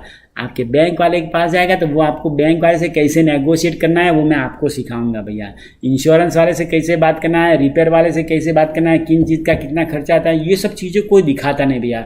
मैं ये इस चैनल पे मैं अब मैं दूसरा मकान का रिनोवेशन करूंगा, मैं पूरा सबका सब रिनोवेशन के बहुत सारे अपने खुद के सेल्फ रिनोवेशन के आपको वीडियो डालूंगा, आपको सिखाऊंगा भैया कि इंडिया का ये गाँव का आदमी आके यहाँ पे भैया कैसे ही अपने आप फ्लोर डाल सकते हैं। कलर तो हमने बहुत किया है भैया, ये फ्लोर डाल सकते हैं भैया, ये उसका एक विंडो का थोड़ा नीचे का सीलिंग टूट गया वो मेरे को करना है, एक जो शेल्व्स है भैया उसमें उसको मेरे को शेल्व्स डालने भैया, वॉशर ड्रायर का थोड़ा सेटिंग करना है, उसमें बीच में पार्टीशन डालना है, जो संडास है जो टॉयलेट उसमें से नीचे से लीक होता है भैया।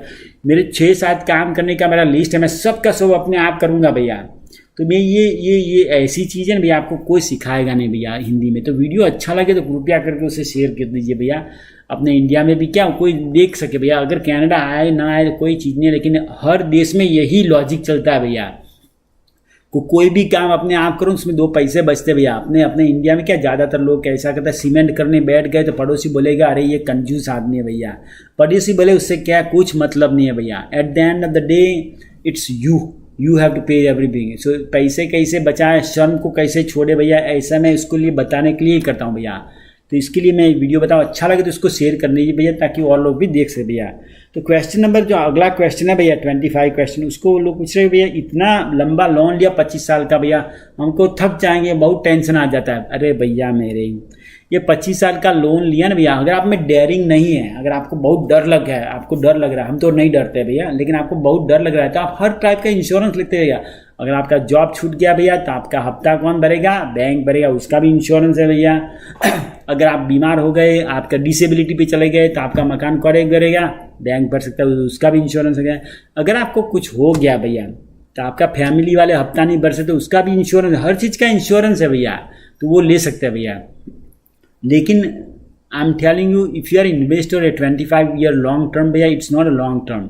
अगर आपने अच्छे से कैलकुलेशन सही से बिठाया है ना भैया, आपको मालूम है कि मेरे सबका tax, insurance, mortgage, monthly condo fee और यूटिलिटी सब खर्चा मेरा टोटल $800 आता है। मकान का किराया 1000 आता है, मेरे को 200 मिलता है भैया सब कराने का। You can never be wrong. मैं बोलता हूँ ये भैया इन्वेस्टमेंट करने का प्राइम टाइम है भैया, और हमेशा डर के आगे जीते भैया। बहुत सारे लोग डरते हैं और सोचते हैं, वीडियो पे वीडियो देखते हैं, ये वीडियो देखा, वो कैलकुलेटर देखा, ये कैलकुलेटर देखा। But the thing is, as I was telling in the last video, there was a very nice book that I was reading. I forgot what was that. He's telling a very deep working. He said, आपको अगर successful होना है ना, आपको you have to train, you have to be productive, you have to take actions. कुछ करना है जीवन में, change something. Because if you will be keep doing what you are doing, do the research and everything, but take actions. अगर आपने action लिया, थोड़ा तकलीफ भी होगा, थोड़ा डिस्कम्फर्ट भी होगा भैया। I am in discomfort now, I always have discomfort, oh may be not, I am always worry about some things, but at the end of the day भैया you will be grow, you will get mature, you will fall few times, you will struggle, you will have a stress, maybe you have to look for another job because you cannot pay your mortgage, maybe you have to work 15 hours a day, but that's it. that doesn't change anything, because if you live the life what I live right now, in 5 years or 6 years you will be financially independent, and in this journey what I am, there is no limit. If you see the Donald Trump और many big investor भैया, देखिए उनके पास कुछ भी नहीं था भैया, 5-10-15 सालों में मल्टी मिलियनर्स हो गए भैया। तो उनके लिए एजुकेशन की ज़रूरत नहीं भैया, you have to have a grade 6 math चाहिए आपको, ये रियल एस्टेट कैलकुलेशन, खाली ग्रेड 6 मैथ चाहिए, थोड़ा डेयरिंग चाहिए और थोड़ी बोलने की कम्युनिकेशन स्किल चाहिए, और कैसे किसी से काम निकलवाना चाहिए भैया, तो ये बहुत ज़रूरी है भैया। तो अभी मैं आपको थोड़ी एक क्वेश्चन भी देख लेता हूँ भैया। Are students allowed to buy a home in Canada like you do? I'm not sure, but I know one thing, yes, छतानी भाई, कि जब भी हम मकान का दस्तावेज करवाने जाते हैं तो ये नोटरी हमसे ये जरूर पूछ लेती है कि भाई आप सिटीजन हो कि नहीं हो, खाली और वर्क परमिट है। She always ask me, I don't know why, but I will check it and I will make video about it, because I know with PR you can buy a house. Many of my friends, they're buying the house. Work permit too, I'm not sure about the students, I will check it out.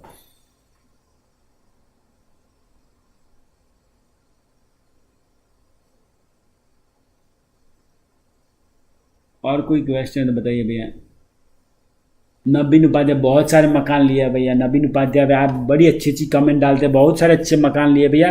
और हमने तो देखिए, आप देखिए हमारे पुराने video भी देखिए भैया। हम लोग शुरू में भैया एक ही कौड़ी के लिए मोहताज थे भैया, तो ये सब हमने सीखा ना भैया। ये मैं आपको भी सिखा सकता हूँ भैया। इसके लिए कोई आपको ये इंजीनियर या डॉक्टर की डिग्री लेने की कोई ज़रूरत नहीं भैया। इसको स्ट्रीट स्मार्ट बोलते हैं भैया, कि पैसे से पैसा कैसे बनाए। ये वीडियो देखते रहेंगे तो आपको मालूम पड़ेगा कि ये बंदा जीरो से आके यहाँ पे पहुँच गया है। तो आप भी मेरे वीडियो देख के आप भी ये सब कर सकते हैं भैया। ये हर जगह पे ये चीज़ पॉसिबल है भैया। इसीलिए भैया मैं बोलता हूँ भैया, अगर ये मेरे वीडियो आप हर एक या दो वीडियो देखते रहेंगे तो आपको ये आइडिया आ जाएगा कि ये बंदा कहाँ से कैसे काम हो सकता है भैया। इसके लिए कोई आपको डिसऑनेस्ट होने की, किसी का दिल दुखाने की, कोई भी करने की ज़रूरत नहीं है। You just have to be professional भैया। और मैं बोलता हूँ आपके ये ग्रोथ के लिए भैया दो चीज़ दैट बादर्ड मी मैनी टाइम। एक नंबर 1 है भैया, एक तो भैया अहंकार। पता है बहुत लोगों को, अरे मैं तो इससे भी होशियार, ये तो पागल भैया, इसको तो हिंदी भी नहीं आती, ये क्या करता होगा भैया। एक तो अहंकार, इट्स वेरी बैड थिंग। और दूसरा अज्ञानता, आप कितने मूर्ख है वो आपको ही नहीं मालूम होगा भैया। many people think I'm the smartest person in the world, but why don't you make $1 billion a month then? So for me, think that you know nothing. There is a people, they know lot more.